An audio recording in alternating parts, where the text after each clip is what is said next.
to Furman over almost. It was incredible. I don't think for a second he's going to beat Earl. I don't think he's going to beat Earl, but I think for a good maybe 6-7 rounds he's going to have people nervous. I agree, and like I wouldn't pick him, but he's in that fight, man. Like he's special. Guys like that, you can never doubt them fully, right? It's a special guy, very special.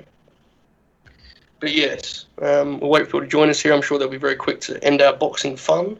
Bob, who have you got in that fight? I know you're a big boxing guy.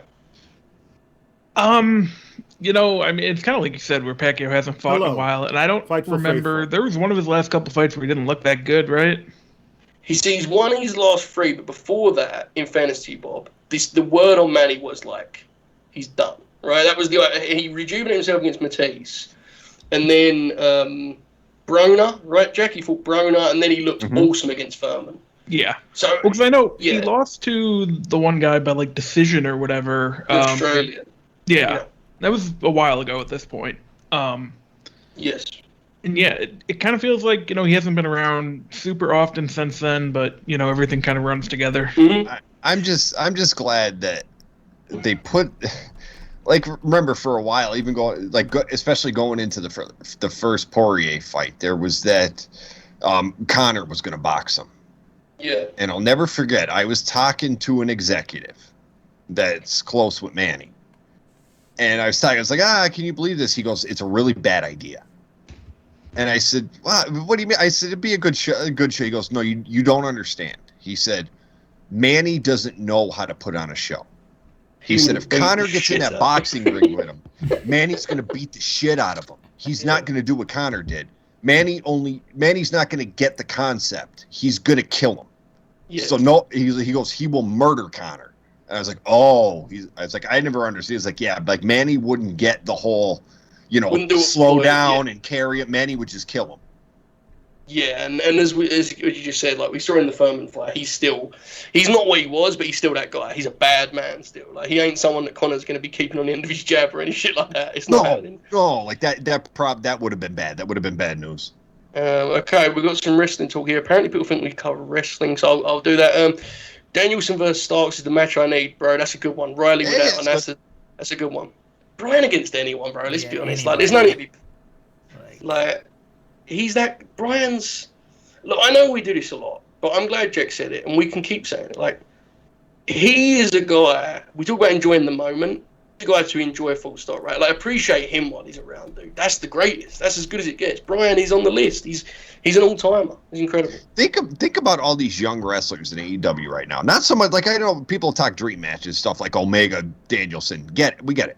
But like these newcomers, these young kids coming off the indies or whatever, that now look and say, holy shit, I could wrestle Bryan Danielson? It's huge. It's so big, and this is what people miss about free agency, is these guys now are looking at the alternatives again. So I could go to AEW and wrestle all these Hall of Famers, or I could go to Impact and work Eddie Edwards, and, it's just different. It's a different ballgame. I've said this before, and people took it the wrong way. I have love for Ring of Honor, Impact, MLW, all these companies. I want them to do well. But in truth, AEW is now getting to the point where they're closer to WWE than the rest are to AEW. That sounds dumb, but it's not. It's true, man. Look at this roster. Sting just did a spot with Orange Cassidy last night. It ain't just some other alternative. This is a massive promotion. Yeah, that ruled.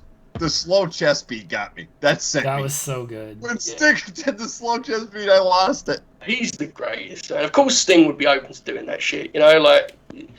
So many guys would take themselves too seriously, but Sting's just not that dude. Like, it's fun to him, right? Like, you can tell Sting's having a blast with his whole run. It's so awesome.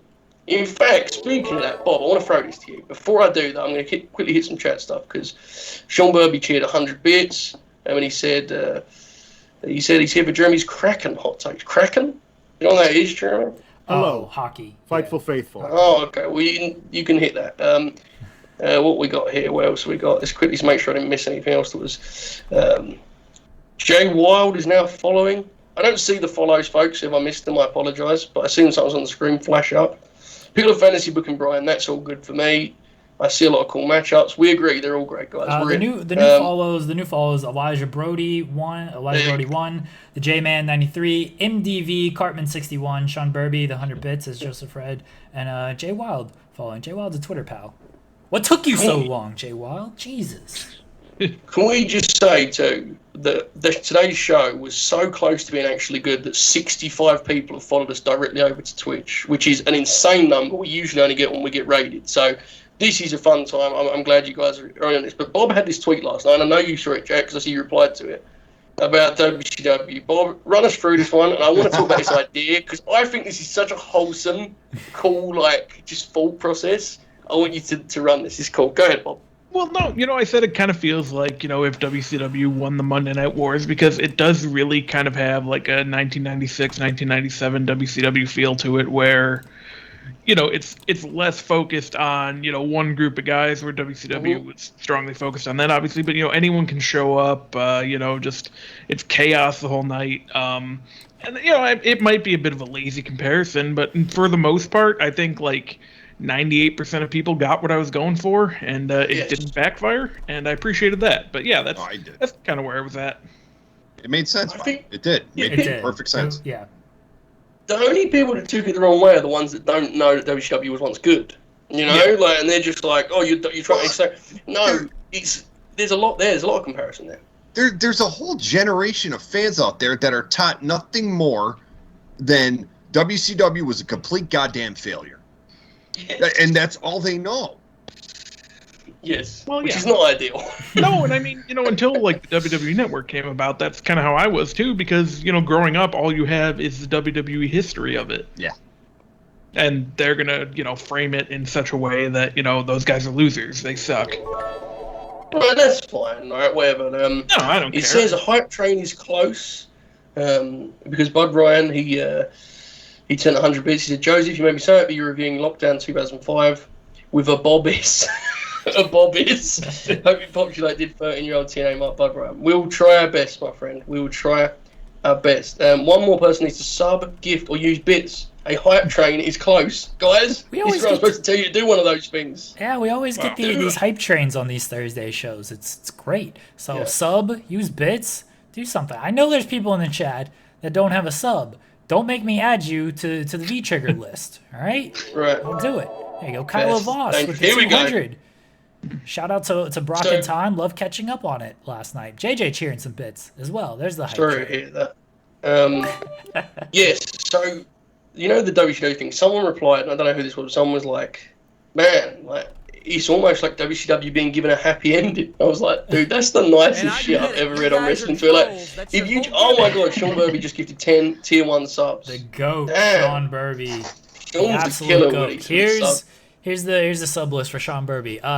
The Master 09, Tom Koiletvy,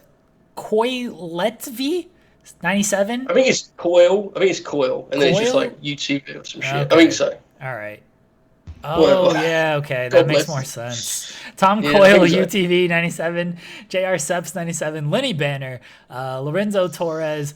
Proud Mongrovian. Unfun Joey. Have fun, Joey. Mighty Miggs. The Sweeter. And Gooner Rob, 85. All got the gifted sub from the GOAT, Sean Burby. If you are in the chat, you are here. Say thank you to Sean. And then JJ gives us 100 bits, which takes us to level 4 on the hype train. Drew Nicholas gifting out 10 subs. My God.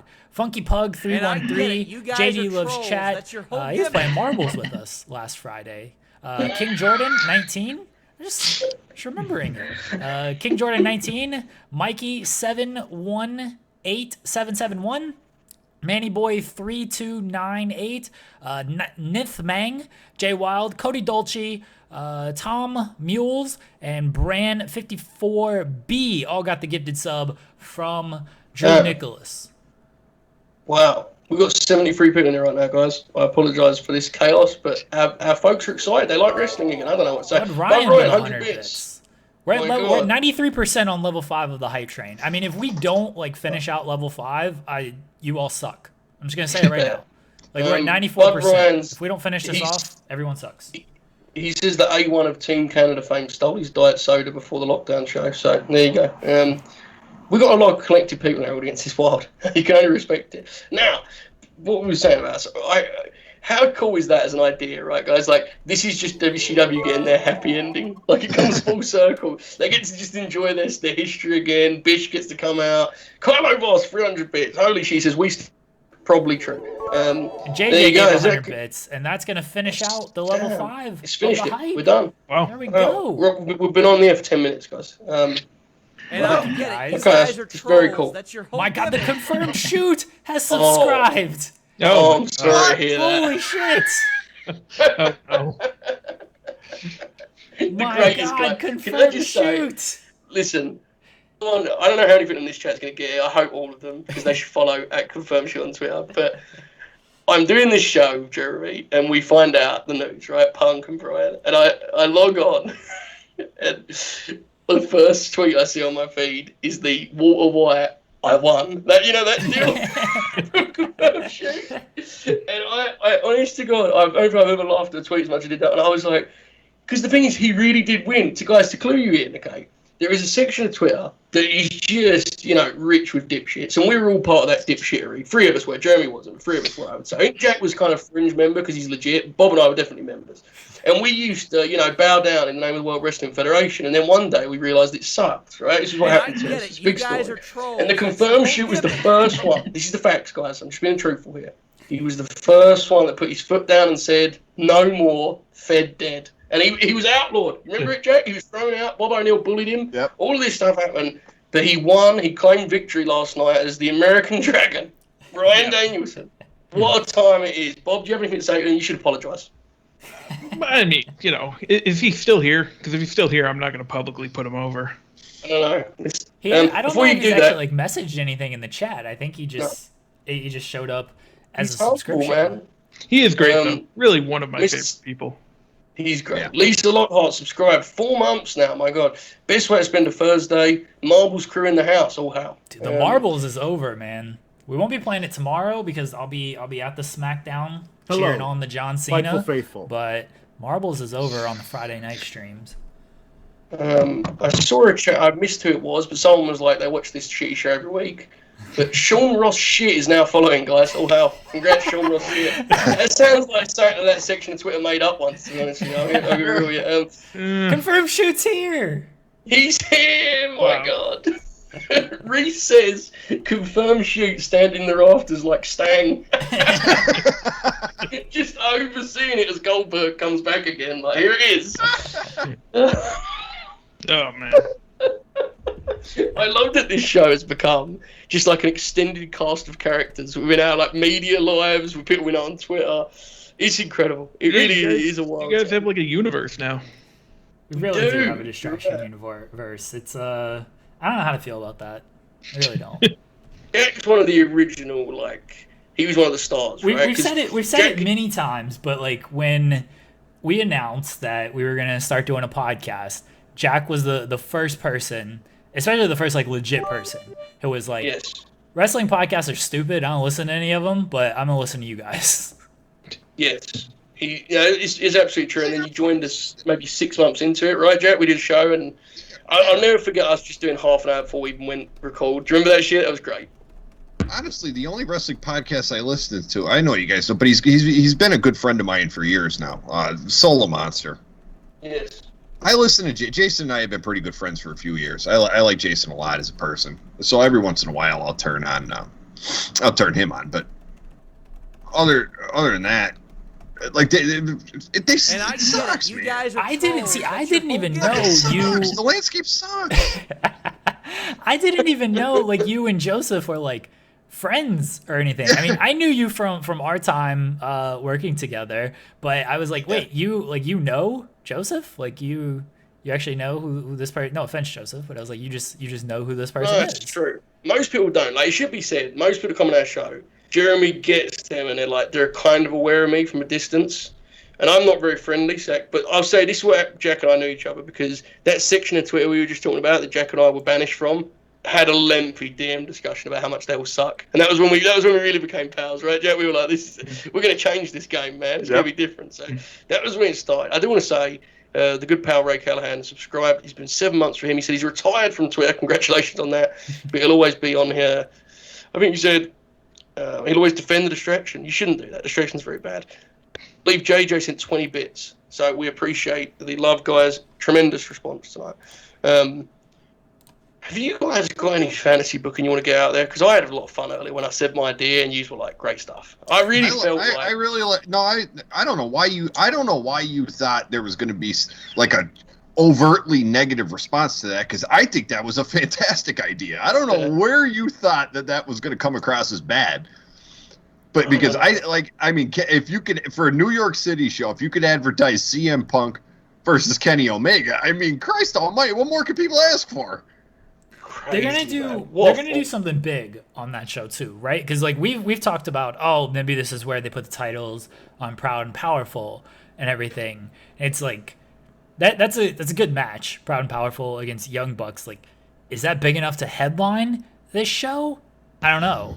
Like Punk and Omega. Yeah, I mean the New York City show. I mean, we could probably dive into it a little bit here. Like, you have to give Eddie Kingston a prominent match. 100%. You have to give Eddie a match. I do think that Proud and Powerful winning the tag team titles is absolutely the right call on that show. Yeah, I think you absolutely have to do that. Give Santana and Ortiz their moment finally. I agree with that. Yeah. What do we think? Show. I have a rough idea in terms of scoop, so I don't want to spoil that. But like, what do you think from the outside looking in? Oh, I might actually know. Yeah, you probably do. I got it from your boss. Wait, for what was that? He doesn't tell me Kingston stuff. I don't message him every 2 minutes to be like, hey, what's Eddie doing? What's Eddie doing? I do. Yeah, I know. I do every 90 seconds. I know you do. There's a guy that's penciled in for King. Yeah, that's what I thought. That's what I thought it was just. There's a full feud, or I should say. Yeah. After that guy's finished with what he's doing. But like, just removing that, because I can't say that shit because it'll blow up on the spot. Like, as a fan, what are we thinking for Eddie at the show? Like, is there anything? You thinking Miro? Or are you going elsewhere? What are you thinking? I was thinking he's losing. He's losing if he's facing Miro. What if he beats the shit out of Miro, Jeremy? I mean, Miro's going to be the AEW champion into this show. So are we putting the AEW title on King at this show? I mean, the only way I could see that is if you could run an angle maybe. Because look, we're lining up timelines here where Hangman Page is the world champion. We can see Miro as world champion. So realistically, I know I joked about the double champ then last week and everything, but realistically, you have to get that TNT title off Miro. Yes. Have Miro, I don't know, piss somebody off. And give Eddie Kingston in New York City a no disqualification match for the TNT title. And whomever this person is that Miro pissed off, anyone, I haven't pissed somebody off. They come out and cost him the title. Right. And Eddie wins the TNT title in New York City. No disqualification for it would help from the, whoever the person is. And that reaction would be crazy, right? Kingston in New York City is going to be like one of those moments that we all circle as like, holy shit, this really happened. But let's see. So Eddie Kingston, Proud and Powerful tag team title win. You could stick it because honestly, like if your idea really is, because if you debut Punk it all out in Chicago, which you're probably gonna do, you have to put him on that Dynamite show. Yes. He has to wrestle a match on there, so you do the Kenny match there. Wow, dude! Imagine closing in New York City with a victorious CM Punk standing next to a debuting Bryan Danielson. You talk about statements. That really is a metaphorical middle finger to WWE. A couple of things here. I didn't even think of the New York connection with that's why they're holding off. Nor did I. I didn't think of it until Cass brought it up. I was just like, oh yeah, New York. Like, it's just a big show, so of course, why wouldn't you just want to do it there? I did not think of you do it to stick it to WWE. And now that, Cass has said it and you just mentioned, Joseph, you close this show with Punk and Bryan, whatever you do, and it's oh man, it's tough. You can't think of a better ending to be like, hey, fuck WWE, than have these two guys in the middle of the ring closing this show. So it makes a lot of sense that those two would be closing it up like that. And then Bryan cuts the passionate promo afterwards of how he's like, fuck NXT. They wanted me to go there. And I said, no, I'm not doing it. Yeah. And then Punk's fed dead forever. I will say that. I know I might get some pushback from some people. But I saw the promo Tony Khan cut last night. But we don't need a performance center. We got elevation. Britt Baker said the same thing. No, I think it's time to stop that. I disagree. Yeah, see, I think it's time to stop throwing the jabs, because then I think now is the time where you just say we don't even fucking think about them. Like we don't. Here's the thing. We don't even think about them. I'm going to say what I said on Twitter last night, and I'm not going to say any more than that until we get on Patreon, because then I feel like I can say shit without anyone sharing it. One company says stuff, does nothing. The other company says nothing, does a whole lot of shit involving stooge journalists, involving underhanded bullshit. And if the other company's response to that is a playful jab every once in a while, bro, I'm cool with it. I just don't like it. It's not my thing anymore. It's just not. I get it. I will say I think Tony's intention with that comment was a lot. I don't think it was malicious at all. Eddie's having fun with it. You see his Dark Elevation one? Here goes. Eddie Kingston's like, I know I got in trouble last time, so I'm not gonna do that again. And then at the end of it, he's like, you ain't AEW, you ain't shit. People are like, yeah, and they're damn right. I don't know. I get you. I just think I think that there's a lot there that people don't get with them two companies, And one is always trying to put something over the top of the head of the other one, and the other one's just like, we ain't getting stopped by you guys, Like this, we ain't just another dipshit company that's going to format. It's crazy, bro. I swear. When that news hit, people saw my live reaction, which I'm thankful for, but afterwards, I couldn't watch Dynamite. I couldn't watch the show because I just couldn't fathom what was coming. I was just shook. It was wild. What about you, Bob? Was you fired up? I mean, I was. When I heard the Bryan stuff, I'm like, oh, that's crazy. I wasn't expecting this to happen so soon. I know what your fired up looks like. Oh man, that's crazy. Yeah, I mean, it's good Dynamite. I wasn't expecting to see Bryan last night, obviously. No. It'll be cool when he shows up. It's gonna be a moment. It's a moment in the industry, right? It's one of those. I agree with what Jack's from the show. We all in our hearts felt like Punk probably would go there for the right money, right? It is weird. Brian, I'll be honest, I never allowed myself to believe Bryan would go there. Never. No, I think we said as recently as last week that Bryan's just gonna end up coming back. Yeah.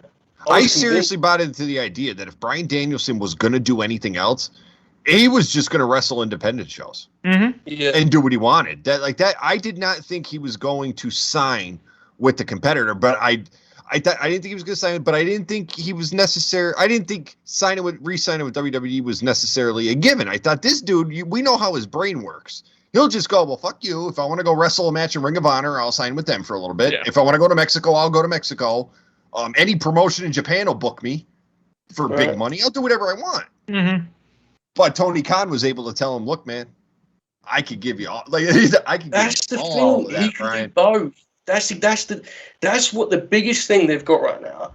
By isolating WWE and making themselves like the center of the wrestling world, they've got this thing where they can offer guys like, let's be honest, dude. If Bryan goes to Tony Khan and says, I want to work Ring of Honor against Gresham, do you really think TK's stopping that shit? He's like, go, bro, do it.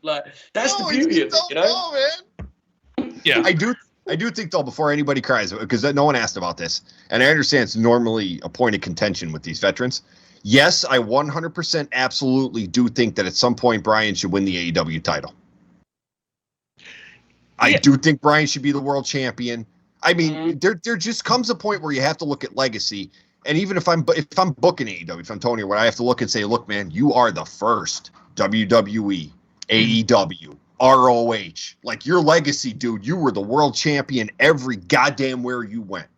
Yeah. Even if it's for a few months, but you have to slap that title on. Yeah, and I think as long as they don't sacrifice the Hangman stuff, which I don't think they're going to do, everyone, it feels like a lot of people were kind of preconditioned to think that just because of, based on the past 20 years of wrestling we've had to see where, a new guy comes in and he's just going to, screw up everything that you've been planning. But yeah, I think, after Hangman loses it, you can have Bryan winning at some point, Just give him a run with it just to say, for his legacy purposes, say every major promotion, everywhere you worked, you were the world champion. Mm-hmm.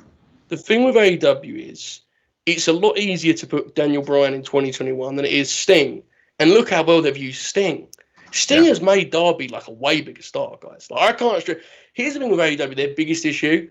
They have so many guys that if you're trying to get someone into the product, it will take a little longer because there's so many people to know, right?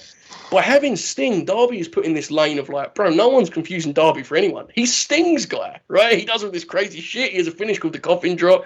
He's a made man. If they can get that out of Sting at 61, what they can get out of Daniel Bryan at 40, around there, right? 40. I mean, this is, again, we did it on the show. People get where we stand on it, but like, this is a blockbuster one. This isn't one to just be like, yeah, he's a cool wrestler. I don't know what he'll do for business. I don't even care. I'm just saying for the industry, it's huge.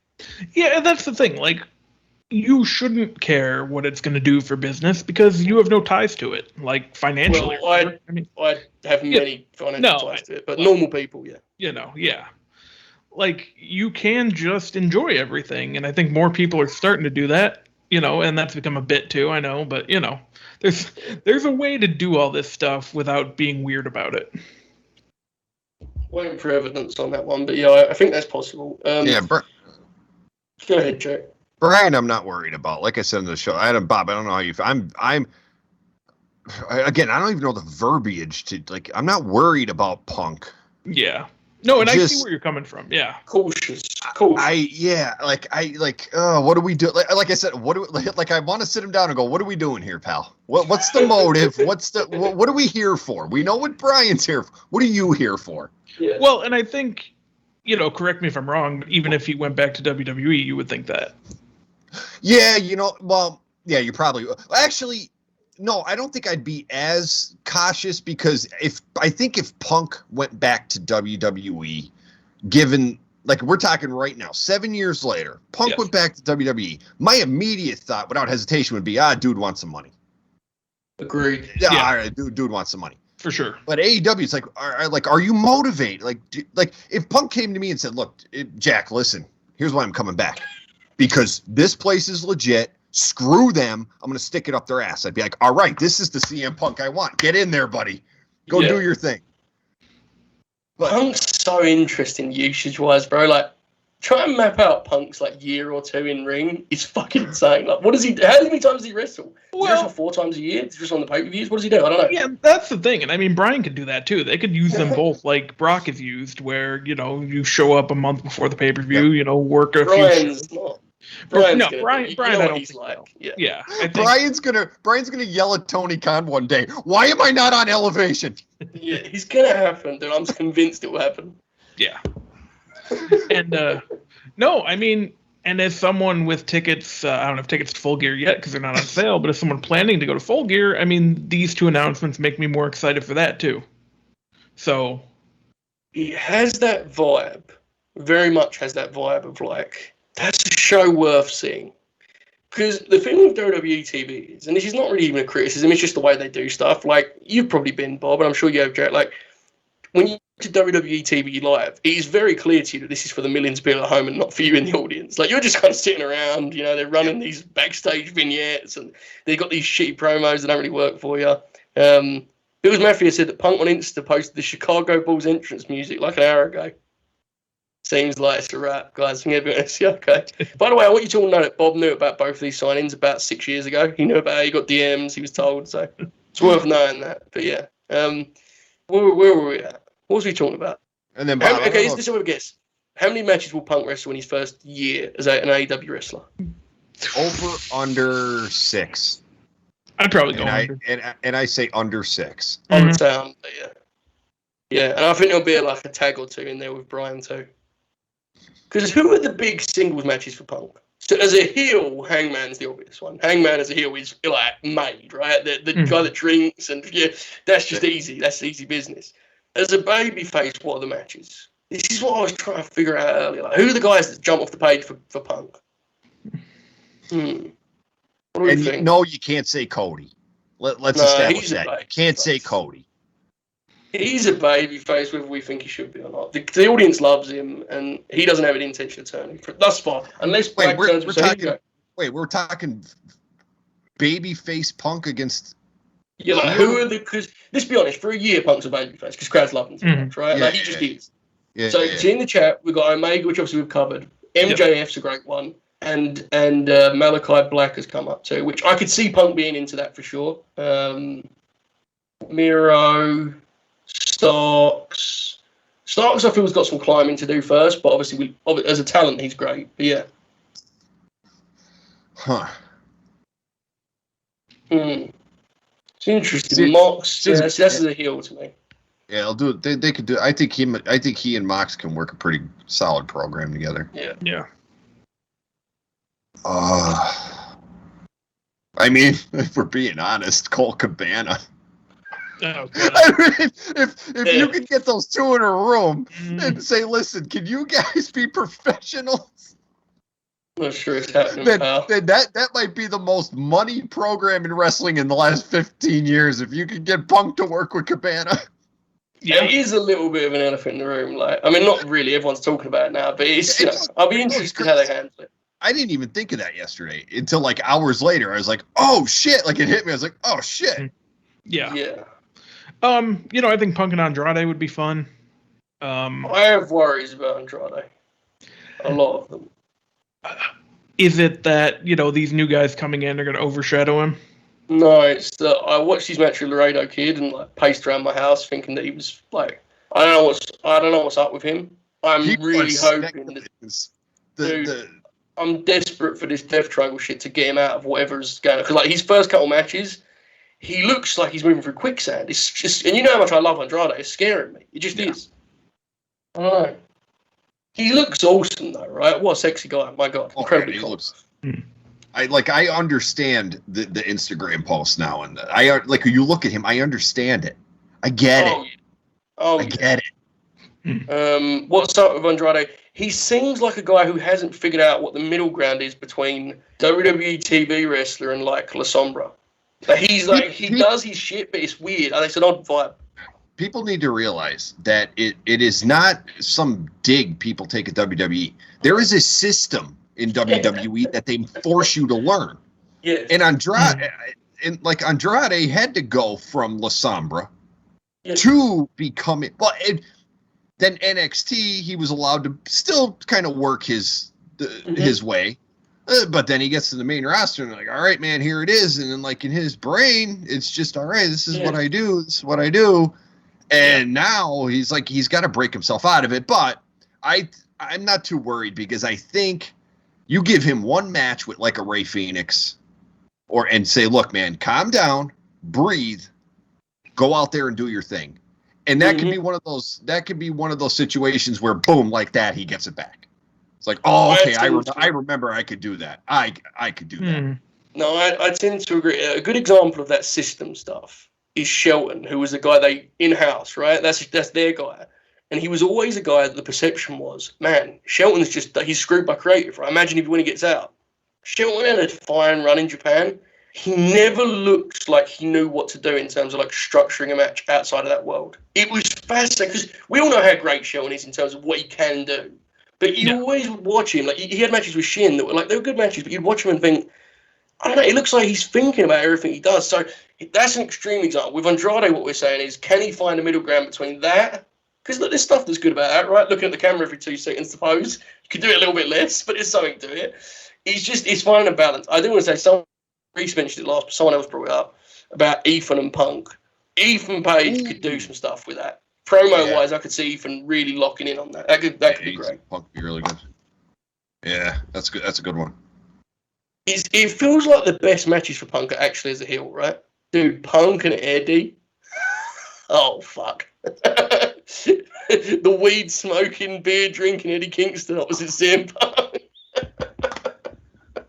And here's the thing that's great. You will know this, Jack, because this is like a classic moment. Samoa Joe and Necro Butcher, right? Iconic match.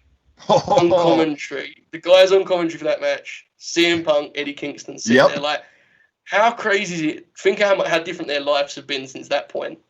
And you get to tell that story? Oh my God, bro. That's crazy. Wow. Men of the Year versus Punk and Danielson, that's also very good. So basically, the Punk, if by confirmed, he is not like posting on an All Elite graphic. But I mean, I don't want to rain on. I don't want to shit on anyone's parade here. But what's with everyone's obsession with Punk and Brian teaming? I think that's my fault for establishing that as the end of the show. Oh, I just think it's one of those things that you want to like. Because here's what I'm basically saying is, everyone on AEW has a friend. It feels like there's something to you're signing them so close to each other, like just for a little bit, have some fun with it. That's all. It's a cool poster, basically. It's not something you would do for a long time, I don't think, though. People are excited about Punk and Eddie, which is definitely something to that, right? Yeah, Punk and Eddie would be. Yeah. Yeah, and the thing is, too, is that's like something on Punk's list because he was recently asked, right, best promo guy in wrestling. He was like Kingston. So, for sure. I'm leaning towards Punk is motivated. Like, I'm leaning towards that side. It's just I'm still cautiously optimistic. Like, I am. Like, I'm leaning towards, okay, this is going to work. This is going to work really well. It's going to be fine. Everything's fine. Yeah. But they've earned that trust, right? They've earned that trust, I think, man. Like, guys are going there with the right attitude. They just are. And even when you see it, we just talked about Kingston, when you see a guy like him who's as cynical as he is being like, yeah, AEW forever, it's like, dude, that must be a really cool place to work, right? It has to be. It just has to be. So there you go. What do you think? Where are you at on this Punk situation? I mean, I think the points that Jack raised are very valid, and it'll be cool to see him back. Like, don't get me wrong, it'll kind of be like when Brian comes out the first time, where it's going to be a moment, it's going to be a spectacle. But as far as where you go from there, I think it's fair to trust that it'll go better with Brian. That's not to say it's going to go bad with Punk, but 7 years away is a long time. And it just, I don't know, man. And I mean, I was kind of set up for this because in that interview he did with Renee, that was the most open he seemed to coming back. Yes. Throughout this whole 7 years, like that interview, you're kind of like, oh, wait a minute, this son of a bitch is ready to get. Okay, he's ready to get back to it. Mm-hmm. I really think when he says what happened, I don't know what the situation is like. I really do get the sense, though, man, this last year and some have really made all of us think a little. I really believe that, dude. You've seen it, Jack, in combat sports. Guys are coming back, like, wildly, right? Like, they're just back, like, well, I want to finish things on my terms. Like, I just think there's a chance that guy, listen, whatever he says about wrestling, he has to love wrestling deep in his heart, right? And I can just imagine Punk in the summer of 2020, he's flipping through channels and he sees a Ricky Starks and he sees a Kingston and he's just like, I wonder, like, this ain't TNA, is it? This is something different. I think his mind eventually got that stuff down. It's crazy. I really think that's what happened. I really think Punk has been sitting back and said, all right, let me see if this AEW thing is legit. Let me see if this is the real deal. Let me see if this is, like, I'm not going to be wasting my time here, right? And by now, with the praise it's getting and how it's doing, like, I could see him going, all right, yeah, this is it. This is the one. All right. Well, yeah, and I mean, the thing is, too, they're in such a different place than they were 2 years ago when they talked to him. Yeah. Mm-hmm. So, yeah. I mean, so much has changed, right? I mean, the roster now, I was looking at earlier, guys. I saw Revolution 2020 was a great pay-per-view. It was their last one before the pandemic, okay? Yep. The opener of that show, I believe, was Dustin Rhodes versus Jake Hager. Imagine with the roster they have now, that being on a pay-per-view card. Seriously. And I love Dustin. I think the world of him. Dude, their roster has got so much better. It's unfathomable how much better it's got. They've added so many great talent. It's just, honestly, let's be real about this, guys. This roster they've got right now is the best non-WWE roster since, 1996 WCW. Easily, right? It's a crazy roster. Well, and that's kind of why the whole, we don't have a performance center stuff doesn't bother me, because I think, kind of learning on the fly, learning on TV like that has really benefited so many of these people more. I will say, go ahead, Jack. Like the WWE system, and they tell, you're going to learn. Like, you go out there, you have your match on Dark or Elevation, and you get back and you got guys like Arn Anderson and Sanjay Dutt, and they're like, all right, come here for a second, sit down. Here's what happened. Nobody in WWE fucking does that. They don't do that. I will say one thing, okay? And listen, anyone that knows me knows the last thing I want to do is defend Hunter Helmsley and his, buffoonery. But the PC is very hard for me to judge objectively, because it is, at the end of the day, judged on who becomes a star in a system that, frankly, is objectively, disastrous, right? So, for example, I think they could do a better job of training guys more versatility and not making them just like cogs in the wheel. But at the same time, bro, when the main roster booking is going to just massacre these dudes, it's going to reflect poorly on the people creating them. I don't know if that's fair. I'll be Sean Rossat recently, who's apparently does wrestling. Someone tweeted like the PC sucks, and Sean was like, maybe Vince just can't make stars. And I think everyone took it the wrong way. But the way I read it was maybe they're making the talent, and he's just making a mess of it. Yeah, The truth's probably in the middle, if we're being honest. I mean, it's probably somewhere between. I don't want to be controversial here, but I'm also old enough to know that look, Vince. I'm not saying Vince McMahon's not a smart business person, but Hulkamania was created by Vern Gagne. All Vince did was put it in front of a fucking TV. Stone Cold Steve Austin said something by himself, and Vince had it thrown into his lap. Like, are we sure Vince ever truly knew how to make a star? Randy Savage's stick was the same as it was in Memphis. All Vince had was a bigger TV platform. He's good at packaging and presenting things. I don't think he's the guy to be like, this is the root of stardom. You know? Yeah. That's probably the truth. He's like, he was very good at... So, for example, okay, Austin does that promo. Like, I don't even know if he's the best example, but like taking stuff and blowing it up in a way and magnifying it in a way that makes it money is what he is. Like, someone said in the chat, he's a businessman, not a creative guy. And it's like, the truth is, he has a bunch of writers that like what he goes, right? That's very different to what the case was when you had Patterson there. When you had Bruce, maybe less so. But like, those guys were kind of leading the actual week-to-week creative. Vince is a big picture situation. I think there's truth to it.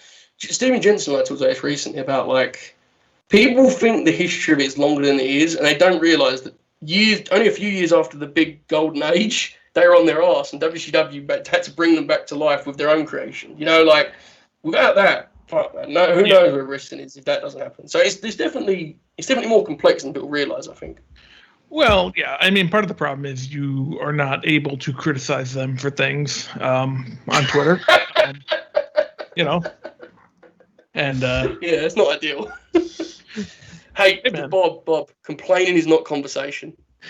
Hey, whatever they're doing, you know, I'm going to a show next weekend in Milwaukee, so you know, they're doing something right still. Yeah, well, you're a bootlicker. No, I didn't. I'm joking. What have we got here? Rock and Cena. Yeah, look, this is the thing, right? Is I don't know. The one thing I will say is, in Vince's defense, that audience is like fucking insane. Because like John Cena is a guy that if I had the book, I'd be like, man, good looking, great athlete. We're going to push him out they did initially, and the people hated that. He starts rapping, and he's like, God. I don't know. We talked about this with a lecture on Monday. Like, in fairness to Vince, he has created an audience that is just as insane as he is. So maybe he has a better read on these things than you and I do, because the shit that's over with me a lot of the time, they don't give a damn about it. So, I don't know. It's honestly, it's a conversation worth having. Though, Twitter's so weird because maybe this is a good thing. I don't feel my age. I never feel 37 years old. I forget that like there's a large section of Twitter, especially people I follow too, that don't know what it's like to live in a world where there are two major companies. Yeah. They don't know what that's like. Yeah. And I lived, I mean, Christ, I was watching WCW before it was WCW, when it was still the NWA. Like I since I'm 3 years old, I knew what two companies were. Mm-hmm. These people are just like, no. It's like, no, this is actually pretty cool, because if one sucks, chances are the other one's great. Yeah. Yes. Yeah. No, that's fair. And like if 5 years from now, AEW could hit the friggin' bottom of the ocean for some reason. But then again, chances are that if you turn on USA or wherever they are, wherever WWE is at that time, it's probably going to be pretty good. So you go, okay, I'll watch that instead. It'll be wild when we reach that point in the timeline. That'll be when I retire. Well, yeah, concede defeat. And I mean, that was kind of something we were talking about the other day, Jack, where this isn't all going to really get interesting for 2 or 3 or 4 more years. I told Bob, I said, people are talking about this like a war right now. It's not a war right now. It'll become a true battle when these AEW stars that are being made right now, when their contracts are up. Yeah. That's when this is going to become a fight where Vince says, okay, now watch this. I mean, it's interesting from a few perspectives, because Vince, then that's when you're going to see, like, this shit's going to end. Like, they won't be able to go, say, in 3 years to an MJF and say, all right, we're going to sign you here, okay? And you're going to go to NXT because MJF's going to say, I'm going what now? That's the thing. They're going to have to tell some of these people, okay, you are debuting on Raw, and oh yeah, you're going to be in a world title program in the next 6 months, and you're going to get this guaranteed, or else these guys are just going to say, all right, I'm staying with Tony Khan. Like, I'm not going to your little NXT. Yes, and the other thing, in terms of what you're talking about when the war really gets started, the other big one is the TV rights. Because if we reach a point where negotiations are coming up and AEW's like thereabouts with Raw, it feels like that can actually become like competition in a way that I never expected. That could be really that was another Bob. Wasn't that something else I said? Mm-hmm. I said, what if now? Given the history between the McMahon family and the Ebersol family, it's highly unlikely that NBC does it.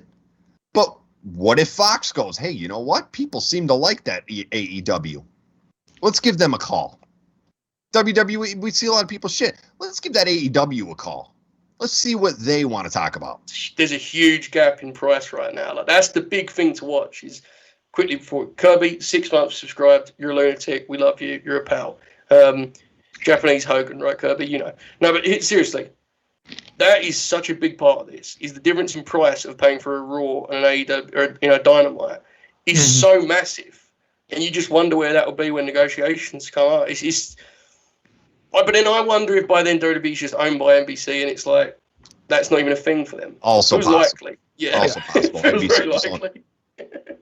By the way, if that happens, you're probably the best person in our space. Let's imagine NBC Universal buys WWE in like a year, right? Yeah. Would Fox just complete their contract, or would like NBC want to buy them out of that? I would think Well, here's the thing. That's a problem because if NBC buys the company, they have to have SmackDown. They're not going to work with Fox. So this is the thing. So they're going to have to buy. They would probably have to buy out Fox's portion of the contract. Yeah, that's a lot of money. And then probably they'd have to buy that out. Yeah, that's our opening. That's when us four, march to the Fox headquarters and give a speech about how we would like, rather than money, we would simply like the Fiend Bray Wyatt and his creative control, and we'll start our own promotion. I mean, for Disney, that'd be no problem. Yeah, if Disney wanted, that'd be chump change for them. They tell Fox, here, just take it. What do you just give us that blue show? Give it. Mm-hmm. I mean, Comcast has money too, though. All these companies got money, right? Like. We have a lot of money. We had enough to buy the NWA. Dude, imagine a wrestling show called The Fiend on Fox, and it's just Bray doing shit for 2 hours in a studio. It's just Bray Wyatt antics and on Fox every week. Tremendous. You remember when he was on the first SmackDown, and like everyone on Twitter was like, "Oh, the Fox guys look like they have buyer's remorse from this." Yeah. That was funny. It was good stuff. Yeah, I will say that I probably wouldn't have put out my first ever show on Fox, but you know. And he put a lot of things on that first show on Fox. A Shane McMahon match? Yeah. Definitely a good idea, guys. Definitely makes it look like a new era of professional wrestling. Shane O'Mac. He lost and he got banned from the Fed forever, Joseph. He sucks, Jack. Don't do it. He's dog shit. I'll never forget though. Cain Velasquez walking out, and I didn't even pop or anything. I went, "Are you serious?" Nobody popped. Like him squashing Kofi, I expected that. I expected that to happen. And then I'm also thinking, all right, then some major surprise here, and it's goddamn Cain Velasquez, and I went, this ain't it. Listen, do you remember for a week there when Meltzer was like, he may be the biggest free agent in all of wrestling? He was doing. He was pretty good. Like before he got there. Before he got Look at the state of him. Come on. Well, before he got there, he was pretty good. Then his knee got all messed up. Okay, but here's the thing. Okay, look. So we're MMA guys here. We've got love for Cain, okay? That role of MMA ass kicker, which is what he was always going to be, he wasn't going to come in as a luchador. He was going to come in as an MMA guy. He never has the vibe, personality, look, or presence to do that. Ever. Yeah. You'd have been better off getting Alistair Overeem to actually. At least he looks awesome, right? Cain, it's like he's a guy who's not that tall. He's kind of, he's kind of soft physically. And he's so bad at promos. They had Ray pretend he couldn't speak English. They had Ray out there like he's translator. Like Ray. Yeah, think about that. Ray is the promo guy. Rey Mysterio was his promo. Like Rey Mysterio was the promo guy for him. Yeah. Yeah, Reese Hayes says it like he did like a Rana at the AAA show. Like Exactly. let's be real about how good Cain Velasquez actually was. He wrestled like a total of 3 minutes. Like actual in-ring time, like 3 minutes before he got signed by WWE. And he's not a draw. He was never a guy that was like, when he was heavyweight champ, the big plot point was he's not a big draw. Yeah. Honestly, some of the dumbest shit I've ever done. That would almost be as funny as 18 months later, they built Kofi up as a top babyface and then killed him in the name of Bill Goldberg. If they do that, then that would be levels. But I don't think they'd do that, right, Bob? They wouldn't do that. Yeah, well, it's gonna be fine. I just loved Billy Goldberg coming out there going, "I'm next." And it's like, all right, yeah, that's cool. That's how this works. All right. I actually was very offended. Jack, I'll be completely real with you, bro. When the music hit and they started doing the Goldberg chant, I was like, "Fuck it, man." Well, I can't help myself. what? I mean, Andrew Zarian. What was it, Zarian or Thurston? No, Zarian, I think. What's Who that basically for? put I'll out the tell you news who it like, was. "Look, man, I know everybody hates it, but the casual people like hearing Bill Goldberg. I just like hearing him. It's just the way it is." They just look away from the screen and just hear him going, "Rah, you're next." By the way, Tim, 100 bits, he says, WWE gives us Kane and Ray, TK gives us Andrade and Chavo. Dude, this is when I know that things have changed in the business. When Chavo Guerrero came out to a big pop, I was like, man, seems like something's going on here. We brought up our good friend and now subscriber confirmed shoot. And last night I go to him, I said, think about this for a second. On the surface, Chavo Guerrero being paired with Andrade as a surprise is not really that great when you think about it. It's like, not really. But they set the bar so low with pairing him with Vicky that we were simply excited to see him with Chavo. I said, that's chess, not checkers. Yes. That wasn't even... That was a weird segment, right? Yeah. Like... The best part was when Chavo inadvertently did a good heel line where he was like, "You only speak one language." Got some heat for him. Was immediately just like, "I didn't mean that as a diss, guys. Don't react to the stuff I'm saying here. Just all sit quietly and watch me talk." It was bizarre. Yeah, it was a strange segment. Parts of it were good. Parts of it were very bad. It seemed like something was gonna happen, and then the Death Triangle just got in the ring and they just backed off, and he's like, "No, we're good." It's strange. It wasn't actually that good of a show last night, I didn't think. And I may be in an island with this because people messaged me and was like, "It's the best show they've done." I thought it was like a 7, which for them is like lower, Am I alone here, guys? I thought it was good, but the problem was it was never going to top last week because last week was an all-timer, right? And so it just wasn't going to top that. I like the main event. Main event was great. Main event was unbelievable. Yeah. Up until that point, though, it was just it was just okay. Yes, I would agree with that. I was surprised to see people saying it was their favorite Dynamite. I was like, wow. Guys, I mean, it was great. That main event was fantastic. And Archer's a dude that has worked his ass off for that place. And usually he comes up on the short end of the stick. I thought he was going to again. Yeah, I think everybody they thought tell he was him, they're going like, to. Here, buddy, here's your moment. Like this is for you. But the absolute state of New Japan Pro Wrestling right now, where sure, just switch our title over there on Dynamite. Yes, wow, that's surprising. Do you think Hikuleo wins that next week? There's no way, right? I've seen him wrestle, I don't know, maybe twice. I haven't seen much of him, probably twice. Nor have I. I haven't either. I will say that Cass, I'm going to say this because this is just hysterical to me. Cass is one of the great scoopers in the game. He messages me at the end of the Dynamite. He goes, "Holy shit, was that Tangaloa?" I was like, "Was not." Was Hikuleo. Can't confirm. He's like, okay, still, man. That is, which is funny because that is one of the surprises that I'm waiting for, and I hope it doesn't happen on Dynamite. Hope it happens on Impact. I am dying for the day God walks out there on a Dynamite. Them and Gallows and Anderson's a big deal, I feel. Yeah. In their minds, at least. It feels like it's an Impact thing. It does, yes. My wife loves God. Like, she tolerated watching New Japan shows with me, especially when they were doing... She loves God for some reason. She's like, they're just cool. They're literally... They just look like two of the coolest guys. They look so cool. She loves them. It's got to be just a theme song, right? Like it's that, but Tama is like that's a common story. What Jack just said. Tama's, he's wild. I will say, when I was at Royal Quest and I see them live, brother, that entrance is one of those ones in wrestling the way you just go, holy shit, these guys are money. And that's very special because that means they don't even have to do anything when the bell rings. You're already in, right? Oh, they the don't. whole place was rocking. And that theme, by the way, a lot of wrestling themes are actually bad, but we pretend they're good. Brother, that theme? Yeah, that theme. That theme goes. fucking That's one of the best in wrestling. And it's so weird that it's not in WWE that's one of the best friggin' themes in wrestling. Like when you hear that, you're fired up to watch You guys know, like, New Japan, like, they tag all of their videos with that theme as well. So, like, if you search for just, like, that theme, you'll get, like, just some random, here's a Minoru Suzuki match or whatever. Like, they tag that theme in all their videos, so their shit just keeps popping up if people are just searching for that theme, because so many people search for it. I gotta say, though, guys, now that we're switching to New Japan, I was so disappointed that Switchblade Jay White had to show up in Impact. That moment, I wanted it on Dynamite.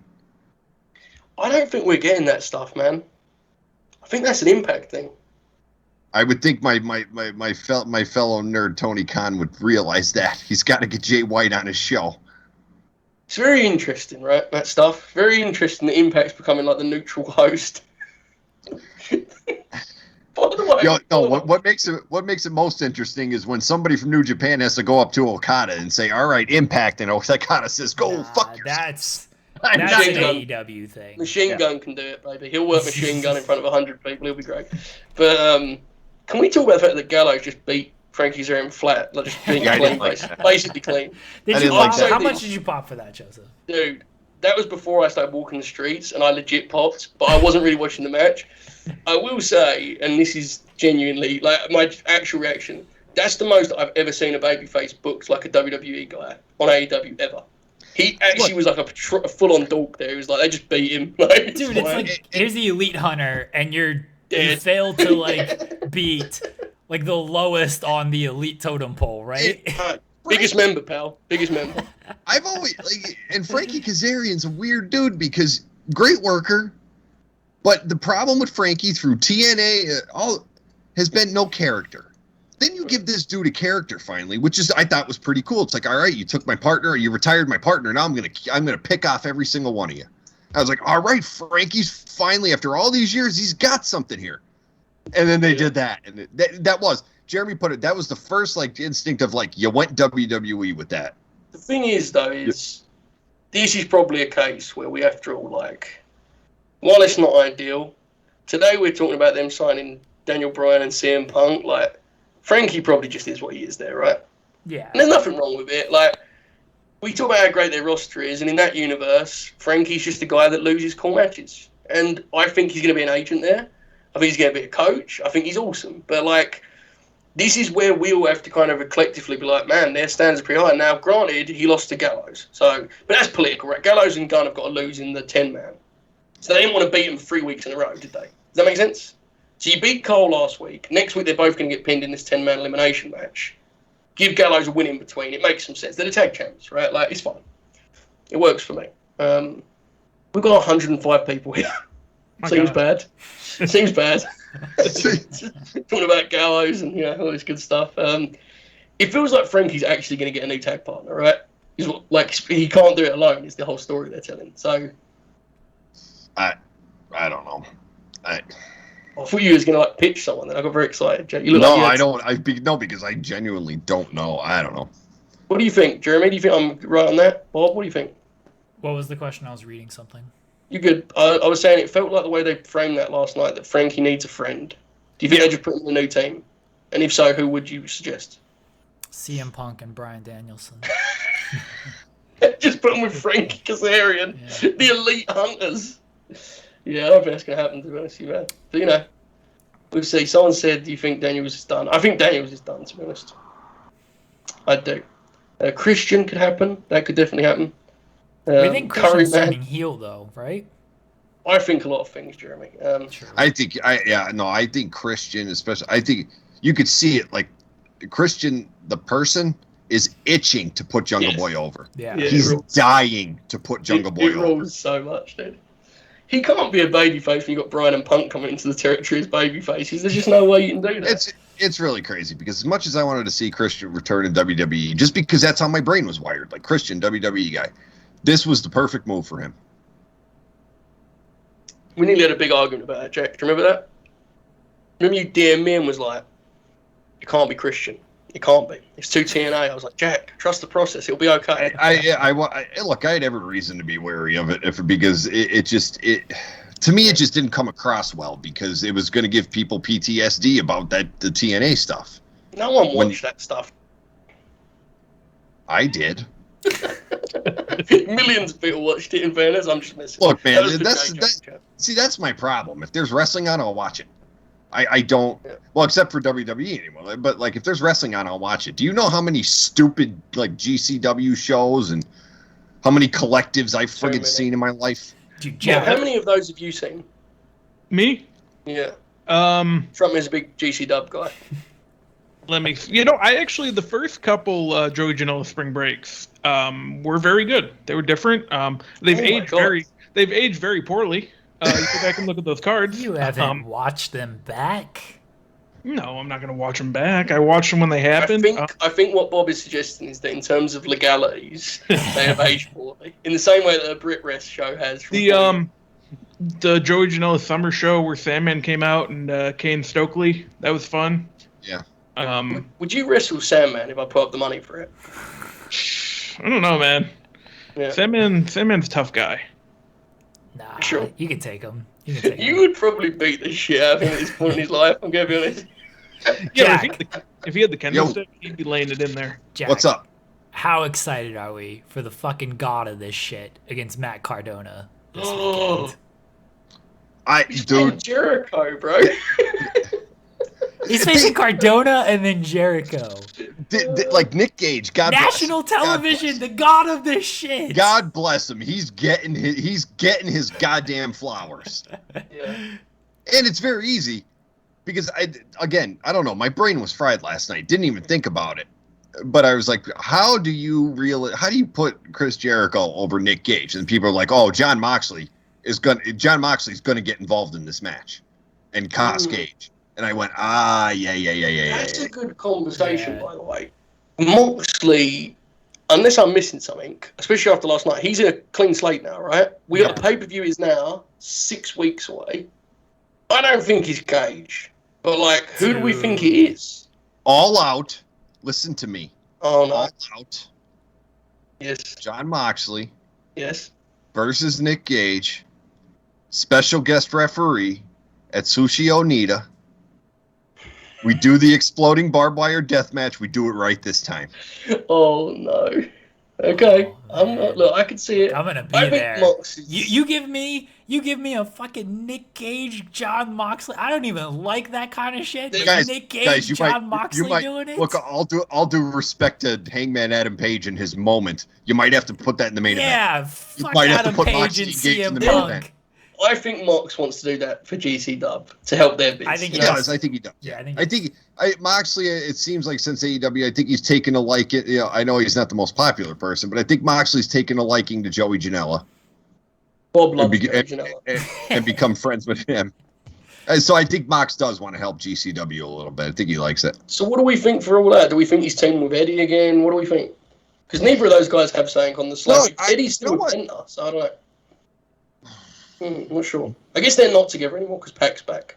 Bill's Mafia says Mox and Miro. That's what Richland says. That's another loss. That's 3 straight pay-per-view losses for Mox. That's a lot. He's their top guy. He just lost on TV too. They need to kill someone, man. Him and Eddie need to just murder someone on pay-per-view. What heel team did? I would like the Men of the Year, but like it does feel like they just lost 2. So. You know what? Joe, you said that was a point I wanted to bring up today that popped me last night. You said Moxley's the face of the promotion, which agreed. But, people shit on AEW fans. But last night, Moxley came out to a minimal reaction. He was getting booed in the match because Archer was the hometown boy. Yes. I personally love that. Like that home time. It's like, okay, we don't care you're the top. That's our guy right there. Archer is our guy. This share the love on this. Did you notice how Mox changed his game up? Did you notice the way his temperament was doing? Did you notice the way he worked? I knew Archer was winning that match after 5 minutes purely because of how Moxley worked it. He kicked the shit out of Lance, right? And that was like, Mox wouldn't take this much of the match unless he was putting brother over again. And it would surprise me if Moxley heard the reaction and said, all right, look, I'm a straight heel. I'm the heel. For one night, I'm the heel. You're the babyface. You have to play the babyface. We have to switch this. So it's interesting. Code Man is coming up in the chat. Cody's wrestling Black in August, so that won't be a thing by All Out. Is there a chance we pivot to like a Mox Malachi Black? Would do that. Yeah, I can see that. Something of that effect, right? That could happen. I still wouldn't rule out. And look, this doesn't necessarily have to be a WWE thing, but I wouldn't rule out some kind of screwy finish type thing on that Dynamite match, and then they run it back and all out in some kind of stipulation. That's just classic pro wrestling. Yeah. Well, go ahead, Bob. Well, it depends if Cody's going to film the show again, too, because it was around this time last year that he went to do it, and I know it got picked up for another season. It feels like, honestly, considering that and this story, if he's ever turning heel, it's going to be at the hands of Black. Like, Black's going to, take away the purity, guys, of the Cody Rhodes. The pure patriotism of Cody Rhodes will be blackened. Yeah. Blackened, I say, by, what did you call him, Jack? Ali Mally Black. Ali Mally. What if we're wrong about CM Punk and he doesn't debut at All Out? That's actually his first match. Oh, you heard the same thing, debuts before that. I can't comment on that because I'm not getting anyone in trouble. I'm not saying shit. I don't hate that. I don't think it'll be a match. How will I say this without getting in trouble? I think you'll see CM Punk before that, and I think they could advertise for the pay-per-view CM Punk with a live microphone, in-ring, all that. Which is why I said, like, everything with AEW is strategic. And they're very good at keeping secrets. Bob, I don't know if you heard this. I think I said at the beginning of the show. I would have kept the Punk news completely quiet until September 5th. I would have done everything I could to tell everyone, shut the fuck up. Okay? Now, the Bryan news, I absolutely would have leaked. Yeah. Especially if I would have leaked the Bryan news and said, yeah, okay, we just tell so and so, we got him. But Punk, I would have said, zip your lip, and Chicago will do. We'll just let him walk out there. As good as they've been at hiding stuff, I don't think they have much say in this one because I think. I don't want to try. There's one guy and they do stuff, they talk. But nonetheless, okay, it's interesting. None of us have a clear route for the Mox, and I want the Men of the Year, guys. I'm gonna be honest. That's what I would like. Men of the Year. Do you know what else I want to? This is another thing I can't say about this point. I'll just say what I've said a million times. FTR versus King and Mox is a big one. That's a big one, guys. Yeah. Because PMP will be done by then. Dude, imagine how good that match would be. Oh yeah. 12-minute heat segment on Eddie's knee. Makes it over, tags in Mox, he gets cut off, then you build to the King hot tag at the 20-minute mark, like, oh, shit. Man. Running at Full Gear. I would honestly, that would be like my... O'Neal wants all his matches at Full Gear because he's not going to All Out. This is a great bit. This is a tremendous bit, okay? We are less than 4 months out. Go ahead, Jack. The Hangman coronation makes the most sense on like 10 different levels to do it in Chicago. Bob's like, yeah, they should crown Hangman at Full Gear. Yeah. Yes. Definitely Full Gear. Here's a good bit. Why, Bob? Just do it Full Gear. Bob, we are less than 4 months away from Full Gear. I would now like to produce the official, this is the matches I would like to see live, Bob O'Neal card for AEW Full Gear, because Bob is very concerned that there'll be stuff that he doesn't want to watch. So with that in mind, Bob, this worked from the top.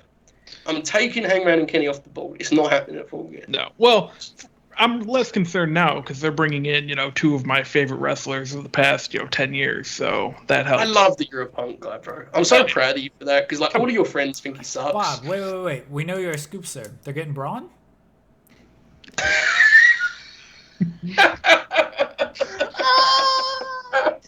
Wow.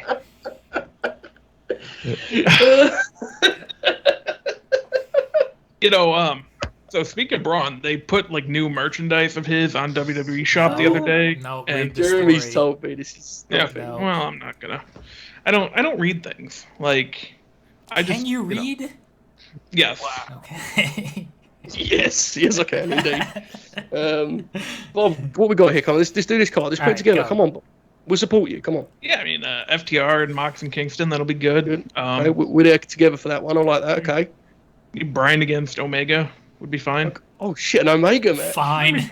Be good. O'Neal's It'll just be like fine. Brian Omega. It'd be fine. You know, Perhaps the just- two most critically acclaimed wrestlers ever. Yeah. That'd be all right. Just be fine. I mean, in fairness, the last time they wrestled, they did a John Jacob Jingleheimer Schmidt dance for 20 minutes. The business has changed. True. I don't know who would be next in line for Hangman. That would be. He's not gonna be the Okay, champion. Miro's gonna be the champion. It would be who are the heels it could actually like seriously be? MJF. Hangman versus MJF, Andrade if he finds his working boots.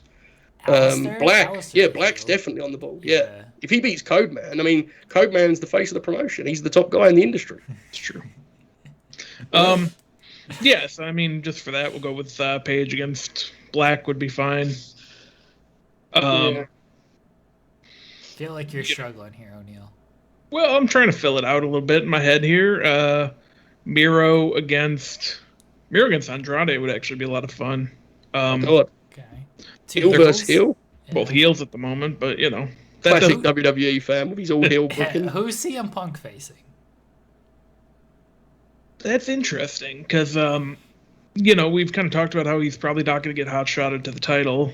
Well, we talked about that with Brian, but I don't think they're going to do it with Punk either. So I don't know if you just kind of pick a guy and give him a match. I have to be honest. This only just hit me, but I have to say it. The idea of him coming in, working in our Fresh Stadium, and then doing like a babyface program with Hangman, where he's like, "Listen, man, I just want to see if I can hang. You're the best in the world. You're the champ. Just a respectful pro wrestling match." And he just like hits him over the head with a beer bottle and punches him in the dick and pins him for the title. I could do this. I could rock with this. That's not really a bit. I think that would be fantastic. Yes, like if totally. Punk just fucking cheats, and Punk's like, "Look, it took me how long to become your world champion? Like This place sucks. this fucking place sucks." And then you put Eddie in there, do that program. Eventually, you go back to Hangman.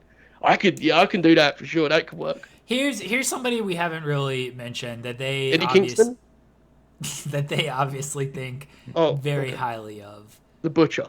Darby Allin. Yes. Oh yeah. Sorry to hear that. I mean, look, they think very highly of Darby. Like he's gonna be in some type of big match at both of these shows. Yeah. Punk against Billy Gunn, so Billy can get his win back from WrestleMania 30 would be good. Yes, Bob. Yes. They didn't wrestle. They were supposed to. That was gonna be a thing, but I think Punk wrestled the Outlaws at one point while they were there. But Billy's got to get his win back. What else we got? Britt Baker needs an opponent, but the women's division you guys talked about a little bit is kind of turning into a mess again. Well, they just, I'll tell you what, officially signing Thunder Rosa today. Oh, yeah. Buddy, when they run that program back. Oh yeah, I still think that's the program for All Out. I think that's where they're going. Feels like Britt's like an actual babyface now though, which makes it hard. Yeah. She's also a dentist. Oh no way. Oh, I'm sorry, Bob. You're gonna have to. In the latest edition of my wife looking at me like I'm a complete moron. We're watching the match last night, and I turned to her. I said, "Hey, honey," because you know how Britt actually is a practicing dentist, like in an office. I said, "Do you ever think that Britt wakes up in the morning and looks at Adam and goes, 'You loser! You only have one job. I'm working two to support us. Like, what are you doing? And NXT barely even counts as a job, right? Like it's She's like, I'm working two jobs. I'm the world champion. He streams on Twitch. That's a job. Fair. I hope so. I do it every fucking day. That's what I tell my girlfriend. What are you talking about? I have got multiple jobs. The look my wife gave me was like, what? How does your brain function? And I was like, all right, sorry. I just wanted to. I probably shouldn't have said that out loud. Just a thought I was having. Okay, I have some ideas. Fantasy booking here. I've seen the chat is, by the way, guys, outrageous. Still got 90 in here. People are just throwing ideas. It's tremendous. Okay. However, I'm intrigued by the notion of we all assume Death Triangle will just be like baby faces against Andrade. Do we think there's any chance this ends with them just all being a heel faction? Yeah. I do. I said that I think they turn on Pac, and then Yeah, Pac can still just be a bastard. He doesn't have to be a babyface or anything. With that in mind, I suggest to you this 6-man tag of the Death Triangle, now led by Andrade, versus Pac. He would have no friends left, so he would have to go back to the one dude he hates but is somewhat reliable, King and Mox, as a 6-man. And lay that again, folks. King, Mox, and Pac versus Andrade, El Idolo, Phoenix, and Penta. That's some Fire Pro shit. Who's the worst wrestler in that match? That's a crazy match, guys. That's a crazy match. Just find out there. Who is the worst wrestler in that match? Penta? The consensus is definitely Eddie, but I've watched him and Penta team up now for 2 months, and I fucking refuse to put him below Penta. I think the world of Penta, but he is like a full-on character at this point. Like, he doesn't take any bumps. But it works for him. God bless him. It works. Oh, he's over. There's enough guys doing every move in the book. He knows his brother does that. Dude, another guy we've got to factor in. Orange Cassidy. Where does he fit in all this? He's another guy that he's probably just gonna have a big match because he's over. He's super over, especially with the live crowds. And so, Richland says Sammy Guevara. They had so many fucking guys, man.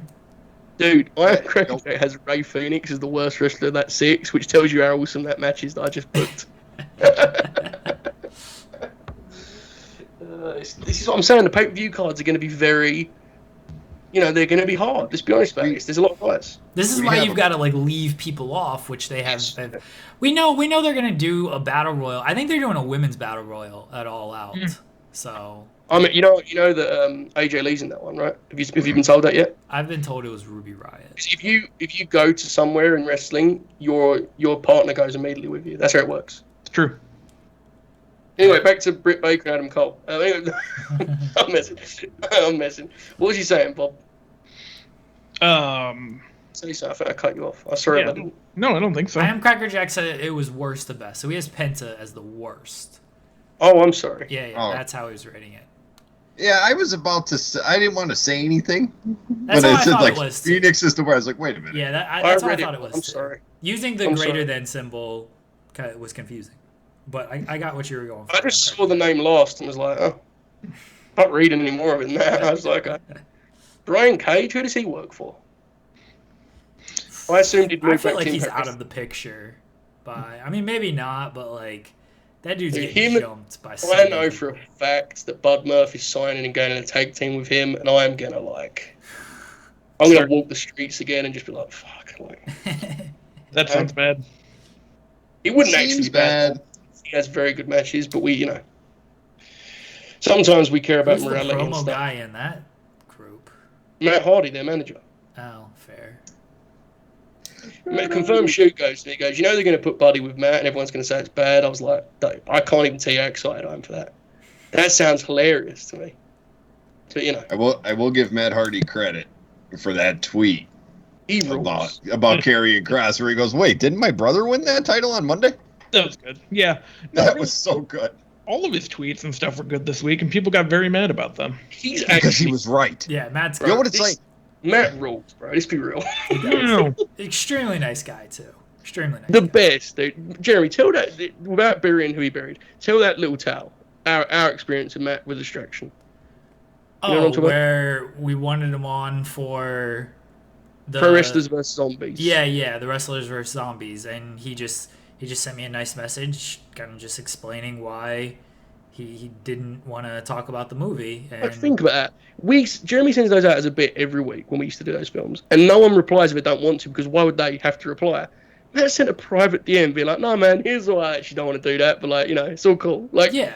Dude, he's awesome. He even said, this is why I don't want to do it, but I had a good experience. I hope you guys have a good show and everything. He's very friendly. He's a very friendly dude. Very forward thinking with the business too, and the way fans get to talk about it. He's not one of those guys that's lost in some sort of old school, some old school bullshit about fans not being allowed opinions. He seems very open to that stuff. Yeah. Don't be an arsehole to him and he's cool with it, Yeah. But Bob doesn't like him because he was mean to his favourite promotion. True. Oh my god, what was that? Gotta go. Okay. Yep, that was. I do have to go. I gotta go. I gotta Guys, go take. This could be the last we see of Jack now until he becomes an adult finally. Becomes a and Don't Jack, tempt me because I will sit here with the kid on my lap. I know, bro. Look, you'll always be welcome. You know that. Whenever you want to do it, If I get an opening or something, I'll hit you guys up. Of course. Thank you for joining us, pal. Thanks, He's fellas. always Enjoy. Jack. Love you, buddy. Oh. What a legend, huh? Man, Truly one of the greats. Should I keep right? Jack on screen with that image? Okay. That looks like really emotional, right? Like he's just like veering or like pulling away. It looks kind of. There's a sincerity to his grin there, right? It's a mild grin, but it's a grin nonetheless. By the way, guys, I have to do 3 hours of pay-per-view watching with Bob after this, and an hour and a half ago I said I was excited for that. I'm increasingly less excited. I gotta double check to make sure our numbers are fine on the StreamYard. I was thinking about it earlier, and I was like, actually, it should be way fine. I'm sure it is. It's like 20 hours. There's no way we haven't actually done anything. I was thinking about this last night. I think we've done like 3 hours. Yeah, I'm sure you're fine. Just do it. If it cuts you off, it cuts you off. We could just not do it. No, we can't. Yeah. Joseph, am I gonna get a message at like 10 o'clock, which would be fucking like 5 for you? I guess it'd be 3. Am I gonna get a message at 10 be like, Jeremy, I'm dying. I'm just dying. I'm gonna set myself out this time. I'm gonna have like in my living room on the couch, and like the TV's gonna be next to me. I'll not look at it once, and I'll just sit there and be like, Bob, what else do you want to fill time talking about, pal? And and then I'll be like, this was a good show, guys, and then we'll get out of there. I want to do more of those live streams for the patrons though. They're actually a lot more fun, just talking with the chat like this. Yeah. Just with a suit, and I can also give my scoops on Patreon, right? I can just literally bootleg distractions. So Fightful Select, I can literally just make it. Well, here's what I've heard, guys. I mean, we can't do select because we'd get, Oh, God forbid we do that. Yeah, so that's why we But anyone makes money out of this fucking brand. Joseph, when are we doing this? Like a half hour? Yeah, apparently, yeah. We go, we get to put another like half hour or so, and then we'll do it. Okay, yeah. Let me know, Joseph. Let me know when you set it up on StreamYard because I'll log into our YouTube and make sure the embedding shit is taken care of. I got to give you our YouTube login. It will literally be as soon as we're done here. I'll do it. I'll check it like about 5 minutes after. What I'll actually do, I'll set it up and I'll see if it works because I have a feeling it will work, and then you don't have to worry about it. And if it doesn't work, I'll be like, Jeremy, can you tick the gimmick? Okay. We'll do that. Yeah. So I'll hop off here in a couple minutes. Just got a couple things to do before we start. I'll talk to your little scoops, huh, Bob? No, I have to go get headphones so I can listen to commentary for the show because I'm not going to watch it in silence for 3 hours and my headphones are outside. Yeah, I got to change some stuff out of my dishwasher. I got stuff to do, man. Sounds electric. Enjoy yourself, Bob. I'll see you soon. I could stay for a couple more minutes, but yeah, don't just kick him off here, Joseph. I thought he was going. Stay for a couple minutes. Jesus. No, I got a little bit longer.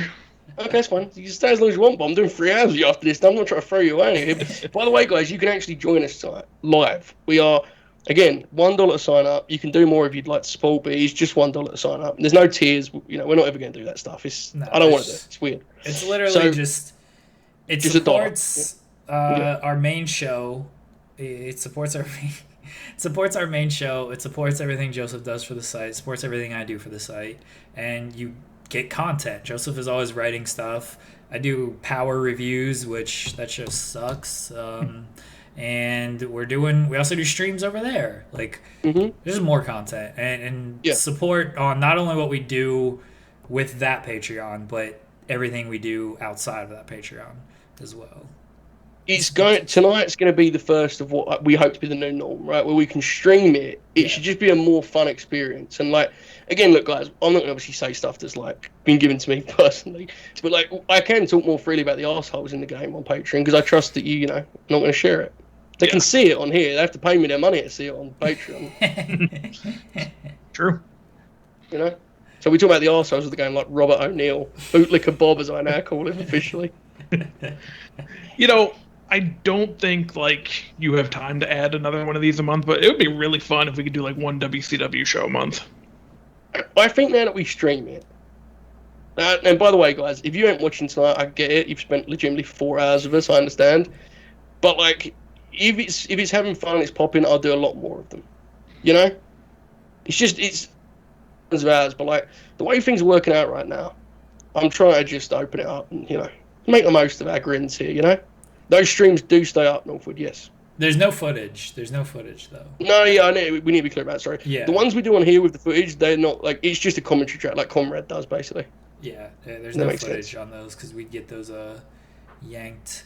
Joel Pearl says the Rolling Loud festival stage collapsed. Seems bad. Well, 3 people have commented that in like a minute, so it seems like this is a pretty big event. I didn't realise it was okay.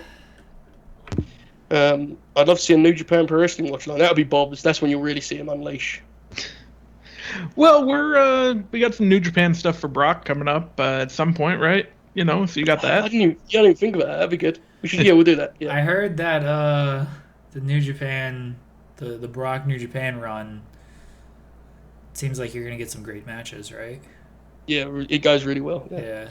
He doesn't upset anyone. No. I've heard, Tanahashi, I remember, buried Tanahashi and Nakamura, like buried the shit out of him for it. Yeah. I've heard the Shinsuke match goes very poorly. Yeah. And then they have to bring Kurt Angle in because he wasn't going to lose to anyone else. So, see, that's the type of thing. That's the type of thing I'd like Kurt to talk about on his podcast instead of his street fight with Shane. Have you considered that he's too busy trying to make sure he does the intro correctly, where he screams down his microphone? I've never popped Bob as much as I did just there. That really got Bob.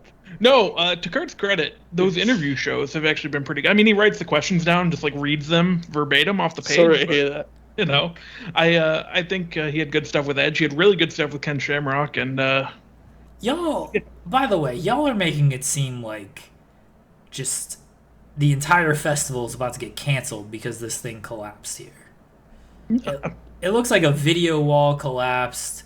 It wasn't even no injuries. The festival hasn't even started yet or anything. Like, I'm sure this is a big deal, but like, I thought this festival was like ongoing and people were performing and like the whole fucking stage like came down and shit. Yeah. This ain't that big of a deal. No, it'll be fine. That would have been a dialogue. It wasn't even in the main stage either. Like, it wasn't if even. If that got cancelled, that would be a fun one on social, right? Just people being really upset on both sides of it. Like, why are you laughing at the stage, man? What's going on here? Yeah. Well, I do know, Bob. 3 hours, huh? Joseph. Yes. Very important question for you. Yes. You excited about Kanye West album tonight? I don't do that to myself, Jeremy. I will listen immediately as soon as I can because that's what I do. Yeah. I do not allow myself to get excited. I feel like I'm gonna listen like very early when it's up, whether it be like 1 a.m. Here's the best comp. This album for me is like Joe wrestling Karrion Kross. I feel like I'm stepping into shit here, but I have to see it out of respect for my own fandom. Now look, to be clear about this, I'm not comparing Kanye West to Samoa Joe. Because it feels as though one of these men is objectively bad in a way the other one is not. It's not what I'm doing. I'm just saying that my fandom is such that I'm gonna listen to it. Like, there's no point pretending to myself I'm not going to. No, I mean, I hope it's good. I've always liked Kanye. He's obviously gone a little. You grew up with him, right? Yes. Yeah. I saw him in you guys went to the same high school? No. So they grew up together. They're best friends in school. Yeah, that's what I thought you meant. He grew up with That's true. No, I saw him in concert, 2011 with Jay-Z. Yeah, it was awesome.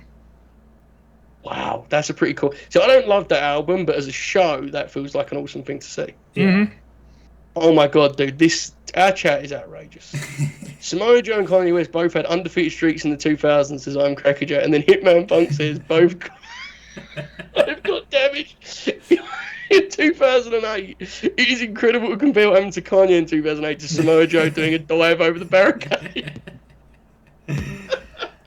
I haven't. That's amazing. What was the last Kanye album? I didn't listen to it. That gospel thing? The last one I liked was the one he did with Cuddy. Yeah. The Kids See Ghost album. That one was good. I listened to the one that had like 6 tracks or whatever. I don't remember what it was called. That was the same time, right? Because they did like Yeah. Pusha, Nas did one. They were all 7 tracks. Right. Oh, that was called Yay. Yeah, listen to that. Like that. You know, it was a 7-track album. Like if you're doing like 7 tracks, they better all be good. And there was maybe like 2 good tracks. Yeah. That was when that like what did they call that? It was like they made it as like a season, and Pusha was first. It was like, oh my god, good music season or whatever. Dude, Kanye's production on Daytona was incredible. You love Daytona. Like, yeah, it's my favorite. Yeah, you love Daytona. There's no way there's an album I've listened to more than Daytona in my life. Really? But front to back, it's because it's so short, but it's so awesome. I'll just run that thing on loop, and his production on that is amazing. And like all momentum by the end of that thing is just dead. Like, because the Nas album's like, I didn't like it. I remember when Daytona dropped, I was like, oh, okay. And then, the rest of that stuff came out, and I was just like, wasn't all that excited. And then I like, after listening to him, I was like, oh, right. This all kind of came out. I was like, Life of Pablo was like fine. Like, there's some good tracks that I'll still listen to. Yeah. But like, it's a long album, and like some of that shit just could have been like cut. And yeah, My Beautiful Dark Twisted Fantasy, that album. I quoted that the other week. You did. I love that. That track is. Oh, dude, that whole album just. Yeah, it is. It's an experience. That album, which is to me that's the biggest compliment I can give an album is like it. You literally when you listen to it, like you get a whole kind of vibe and sense. You can visualize shit through the music almost. You know, like it's such a sound, it's so rich. Yeah. But the one thing I will say with Kanye is pretty. The biggest compliment you could give to him is if you ask like 10 people what his peak is, they'll be split down the middle. Because some people are like, he never topped College Dropout. You know, Late Registration, that era. But then I am with you, Jeremy. I'm like, no, Twisted Fantasies, that's the thing. That's like him at the peak of his powers. Especially with the narrative of him, like, rebounding with that, basically. My God, one album, you know? Yeah. Yeezus I didn't like. Somebody mentioned Yeezus. I didn't like Yeezus. There's good tracks in there. I would say I prefer it's the same thing with like T-Lop. Like there's some like, good tracks and stuff, but like it's just I don't know if I like outside of just like a handful of tracks combining both albums. It ain't an album that I'm like, oh yeah, I'll even like skip some of those tracks. Like if I'm like on a shuffled playlist that I have a very large playlist that has like 2,000 of just like my favorite songs and stuff, and like if something from one of those comes on, I might skip it. Something from like Twisted Fantasy comes on, like no, listen to it no matter what. Yeah, it's just different. I feel like after that he got him such a cred that it was even higher than before, that he was able to like push the creative. You know, I'm all for people being creative, but sometimes like you need to rein yourself in. You know, like Yeezus was some of it here, and other bits were just like, dude, this is just a guy like fucking like losing his mind. Like. It's interesting. I don't know why I thought it wouldn't be that way. Like we just talked about this, that season they did, and it's like his feature on what's the song he does with Pusha on Daytona? What would Meek do? Like, on that, there is tremendous signs that Kanye is not going to release a good album anytime soon, because he's just like lyrically, he was never a guy that was like armed with great lyricism, but he's now just a guy like just popping himself. Which is fun on Twitter, but like in an album, I'd try not to do that, you know? Just personally. But AOH and Heartbreaks has aged well. I actually agree with that. Yeah. I actually agree it has aged well. I think it was very, like, ahead of its time is too strong, but like, I do think it was very influential. That sound he did there, you know? Interesting. Yeah, this is right, Man Punk says, I mean, he was never a great lyricist, but he was capable. And he also had like a charm to him. He was charismatic, he was kind of funny. That kind of changed when he was just like, just very crass and like just vile, just saying just vile shit just to like stun you and surprise you. AOH's an excellent album. I wouldn't. I'm probably lower on it than you, but I agree it's good. Graduation's very good, even if it's a little bit. I don't know. I do think it loses the charm of Dropout and Late Registration. Monsters hits though. Monster hits.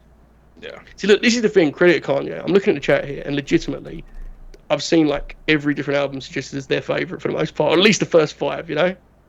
So, there you go. Bob, your thoughts? No, I mean, I think his first 5 or 6 albums, really everything up until and through, Dark Twisted Fantasy is very good. you can't go wrong with any of those. And then after that, he kind of switched to some other stuff that is hit or miss for a lot of people. Right. But I'm hoping this one's good. Should we do this live on Patreon? What? In the middle of the TNA, will it be out? No, it won't be out, right? Yeah, no, I don't think it'll be out till... It'll be out. It's not out for like another 6 hours. Yeah, I'm sorry to hear that. Imagine that in the middle of the TNA pay-per-view, like, right, guys, here we go. Track 1, hit play, Bob. I'm Crackerjet asks, good question. He says, Bob, how much has Kanye changed since you hung out with him in elementary school? Oh, man, a lot. Was he a big wrestling fan? Did you and him, was you marks for Brock but together or not? Yes. Big Brock guy, huh? Mm-hmm. Interesting. Is Kanye a big... He's not a wrestling reference guy, right? No. He might have one or two, but I can't even, think of them. The only reason I ask is Hitman Punk says, he does have pro wrestling fan vibes in that he's very weird. Tremendously weird, which is the lore of wrestling fandom. Kendrick, one of the best over, in my opinion, bro. I don't think I don't think you have to put your in my opinion qualifier, bro. Yeah, that's... I hope we get a Kendrick album. The only knock on Kendrick is, he doesn't release at the rate of some of his peers. That's the only shit you can offer. His work is so unparalleled, basically, for the generation. You can't. He's a guy, we did this before, but Kendrick is a guy where it's legitimately, we could all sit here and name the different albums our favorite of his, right? It's mine's Good Kid, but for most people, I'd imagine it's Timid Butterfly. But then you got Damn, and you even got Section 80. I'm dying to first. See Hitman Punk, see this here? That's the Sing About Me audio deal. That's that track. It's my favorite song ever. All right. I'm gonna hop off and I'll be back. Whenever you're ready, Joseph. Give me 15 minutes and I'll be good to go. Joel, why are we on the Reddit? Oh no. What happened? Apparently we're on Reddit, man. That's very bad. Oh shit. I'll look at it in a second.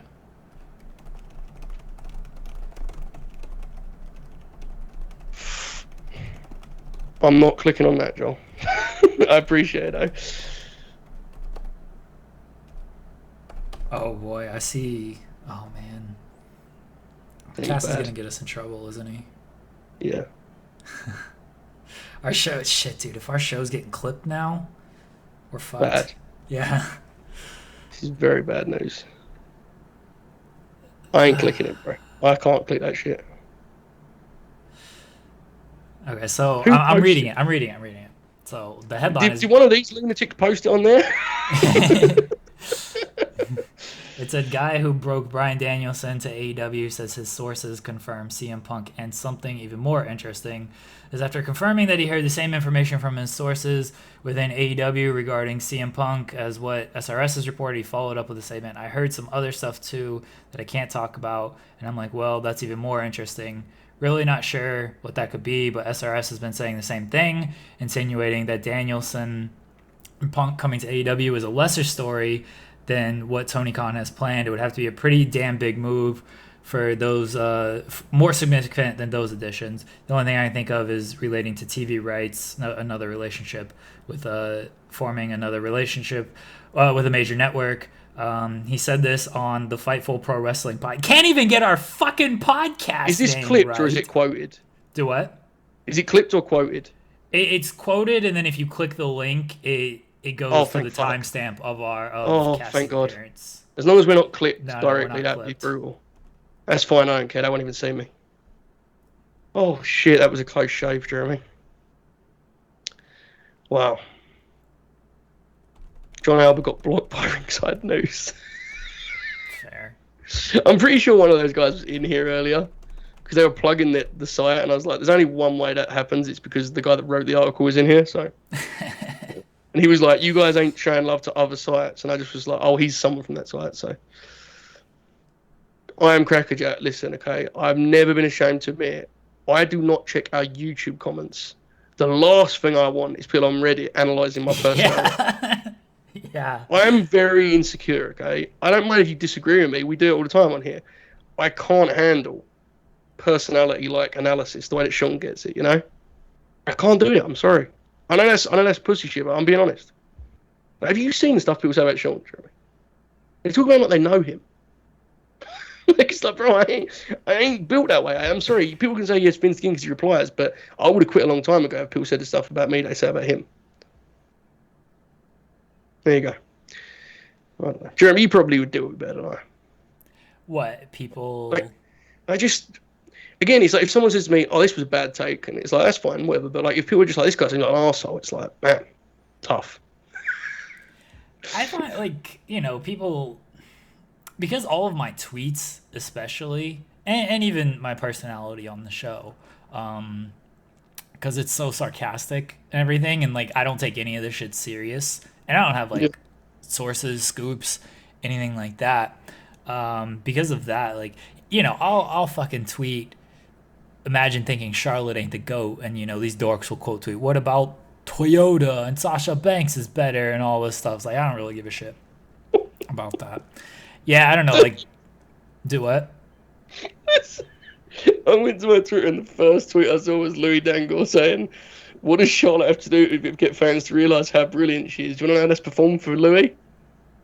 30 retweets, 98 quote tweets.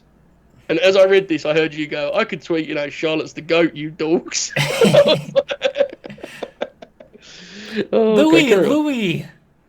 Louis sucks. He's at working, Twitter. Right? He has to be working. I don't know. Louis sucks at Twitter. He's not good at it. I'm going to be honest, like, I don't think Charlotte can lace Sasha Banks' boots. I'm going to keep it real. Wow. I'm going to keep it completely honest and sincere. I think Sasha Banks can have a good match with me. I think if Charlotte and I got in there, we'd both leave with bloody noses and it'd be very bad.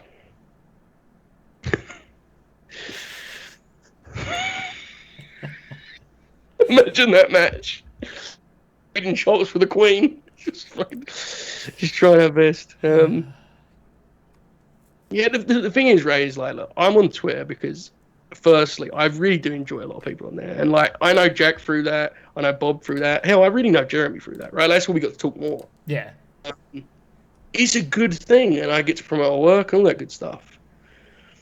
But, like, I can't pretend that there isn't elements to it I don't like. I use it better now, and I just mute people to annoy me. But the idea of being just like a thing people talk about on Reddit, I'm not yet confident enough to do that. I'm sorry. Whatever. I mean, here's the thing. I've had stories that I've written pop up on Reddit and stuff. Dude, remember when I got on Reddit? Because maybe you don't, but last year at SummerSlam, I tweeted, like, sources tell me. What was the fucking tagline for SummerSlam? I remember this being a thing. Yeah. It's got you in trouble, right? Wasn't this when we were getting that other guy out? Yeah. You started working the fake scoops bit and it got over. Yeah, I got on Reddit for that, and people, like, went crazy over that shit. And I've had stories pop up on Reddit, like headlines and whatnot. Yeah, I don't think our show's ever made Reddit. It's very scary. I think it's a way away too. I think, like, I've been on there enough times to know, like, just any old podcast isn't posted. Like, right. You have to get, like, an interview, like, with someone, and we don't chase them, right? Like, right. Cass is a big news today. So look, in all seriousness, there's obviously, like I just said about Twitter, Reddit's the same. I'm not talking about the users of Reddit. I'm just talking about, like, the vibe in general being the way. Like, Twitter's the same, right? Like, if we get clipped on Twitter and it goes into, like, Stan Twitter, I don't want that either. I'm just using Reddit as an example. I don't want people just generally analysing my personality. I would rather not that happen, Do that in the DMs. See, I go on Reddit for, like, news stuff because sometimes they'll post like interviews or just they'll have. I actually, when Andrade confirmed that he didn't have a non-compete clause, I saw that first on Reddit. Because I wasn't checking Andrade's Twitter. Somebody just posted a tweet on Reddit, and that's how I found it.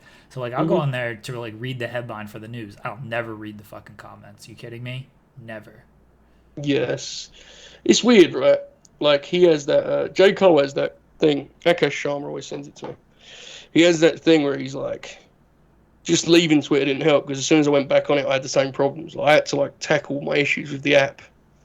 And I was like, that sounds really awesome. I don't think I'm going to be able to do that. I'm just going to hide from it and mute everyone. It's way easier. What have we got here? Wait, what? AEW trademarked the first dance? Like, Yeah, really? and Punk posted like a Last Dance clip, or That's for something else. Yeah. I think That's the for first something. dance. I feel like it's for the event announcement for next week. Something Okay, else. well, shoot me a text. Right? I thought you would know this. I really don't know as much as you probably think I do. Truthfully. You're the lead wrestling writer. Yeah, but again, I don't know as much I as could you be do. wrong on that, by the way, but I just know that's a thing, and I assumed. Oh, okay. You knew that, right? No, I didn't. Fuck. Okay. Well, that's the thing that's happening. Oh, okay. I thought the announcement would be a Battle of the Belts. They trademark. Maybe, yeah. I think they were going to start next year, though, right? You know, the specials? They were going to Yeah, start they're next year. starting next year. Someone said, Nifmang said, who is the legit modern GOAT of the current century? Brian. Yeah, I'm Not even always doing got a bit. Brian. Right? We've been No. consistent on that, right, Jeremy? Yeah. Almag says it sounds like they're doing a documentary. Can I just say this? Because this is a big thing of mine that I'm trying to make a real deal. Have you seen these all or nothing things that the Amazon folks make about sports teams?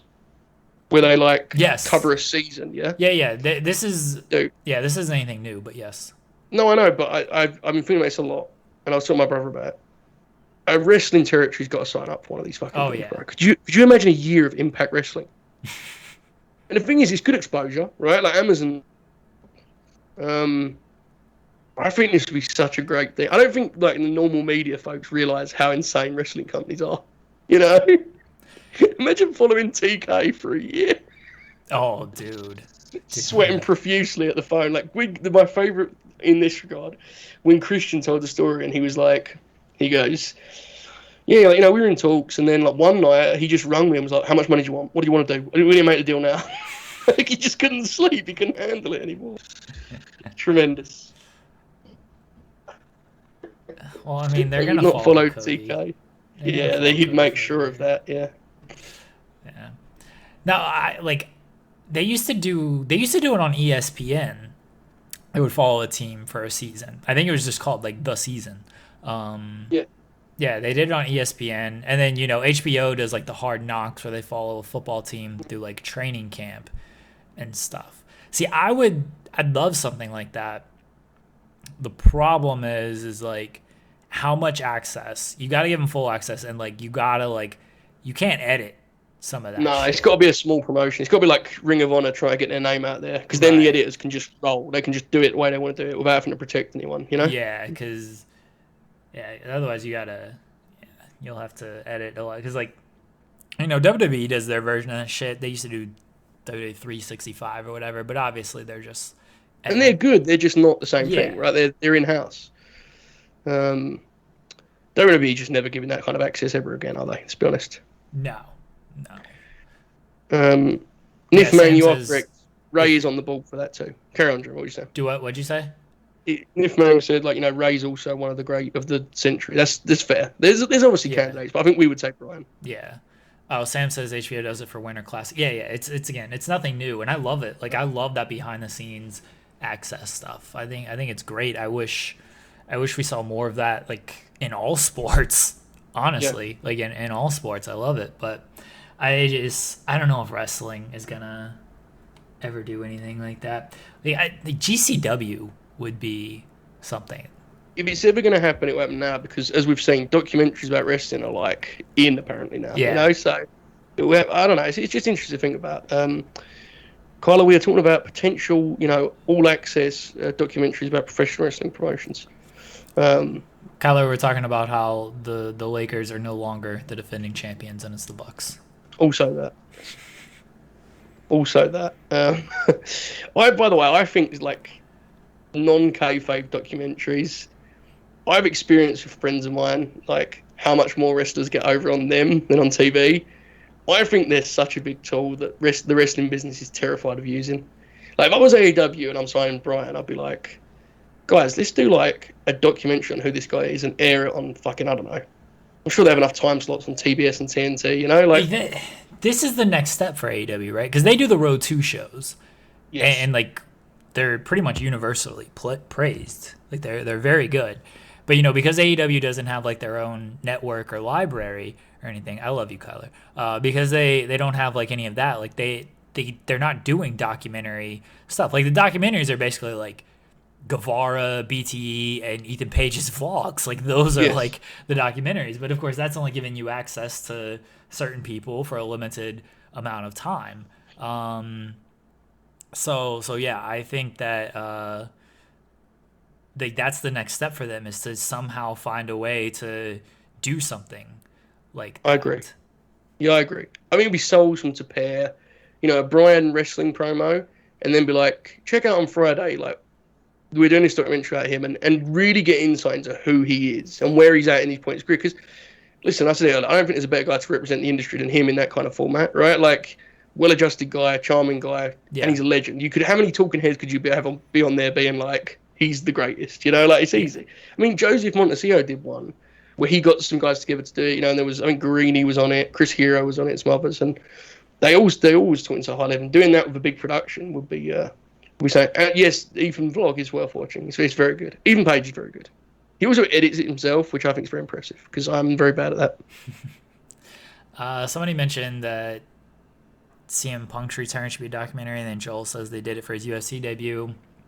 Joel didn't find it very great. I feel like that's much different, because like Punk one, like it's UFC, like he's cutting weight and everything. Probably like just a lot of those UFC, like they do those behind the scene vlogs. They do them the embedded series all the time. Most of them suck. Like it's just a bunch of angry dudes because they're cutting weight all week and they're just pissed off and shit. Like they're just not happy about this stuff. Yeah, you sound like someone that like really hates MMA then, which pops me, because I know that is not the case. She was like, man, these angry guys, these testosterone-filled guys.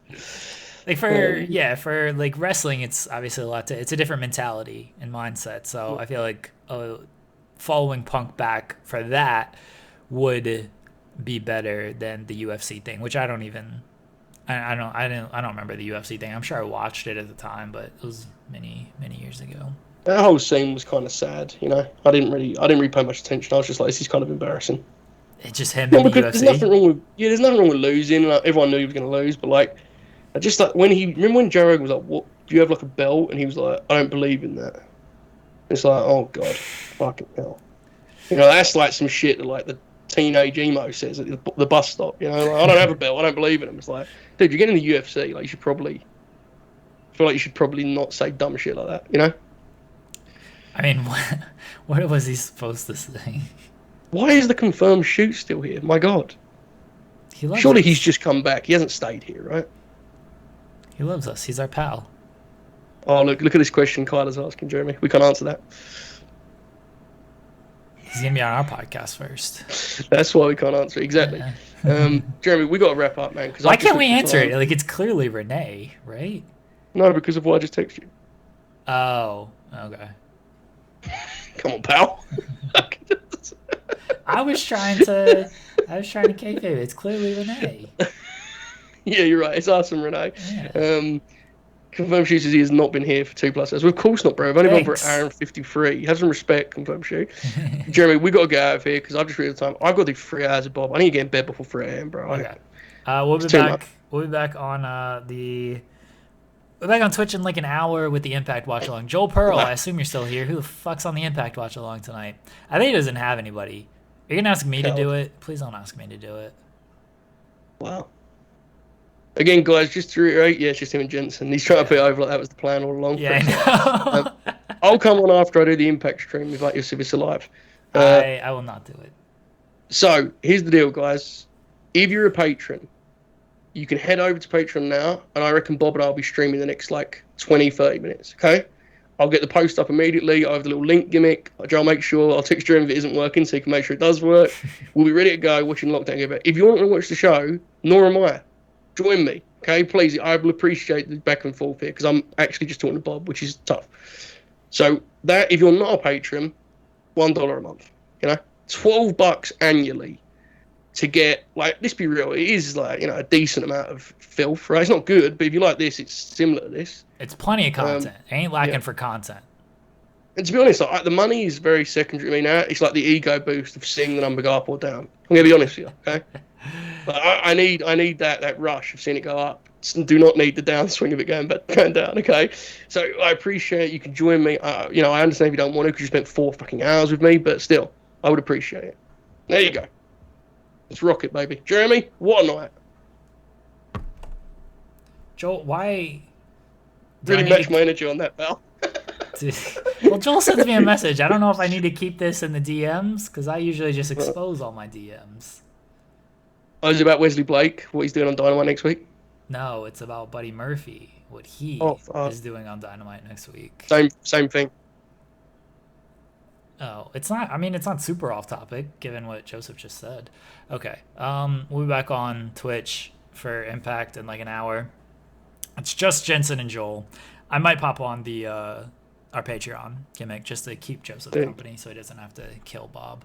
All right, everybody. We'll raid. Who are we gonna raid? Somebody give me somebody to raid. Throw a name out there. Colt Cabana probably needs the love. He's not streaming right now, apparently. But he's not. He's afraid to go up against us. Jeremy's sending his off with a yawn while I prepare myself for Bob O'Neill. Tired. Drama King. Drama King. Okay. There you go. Yeah. He's going to be in the Impact pretty soon. This was I believe this is the most successful Twitch stream we've done. I believe. Let's see if we can hit another 1,000 views. There we go. Good point. Good point. Our show today was at like 2,000 last I checked, and that might be before the Reddit boost. So. Oh God. Yeah. I'd rather it stay where it was. Okay. Have a good night, folks. Join us on Patreon, please. I need you.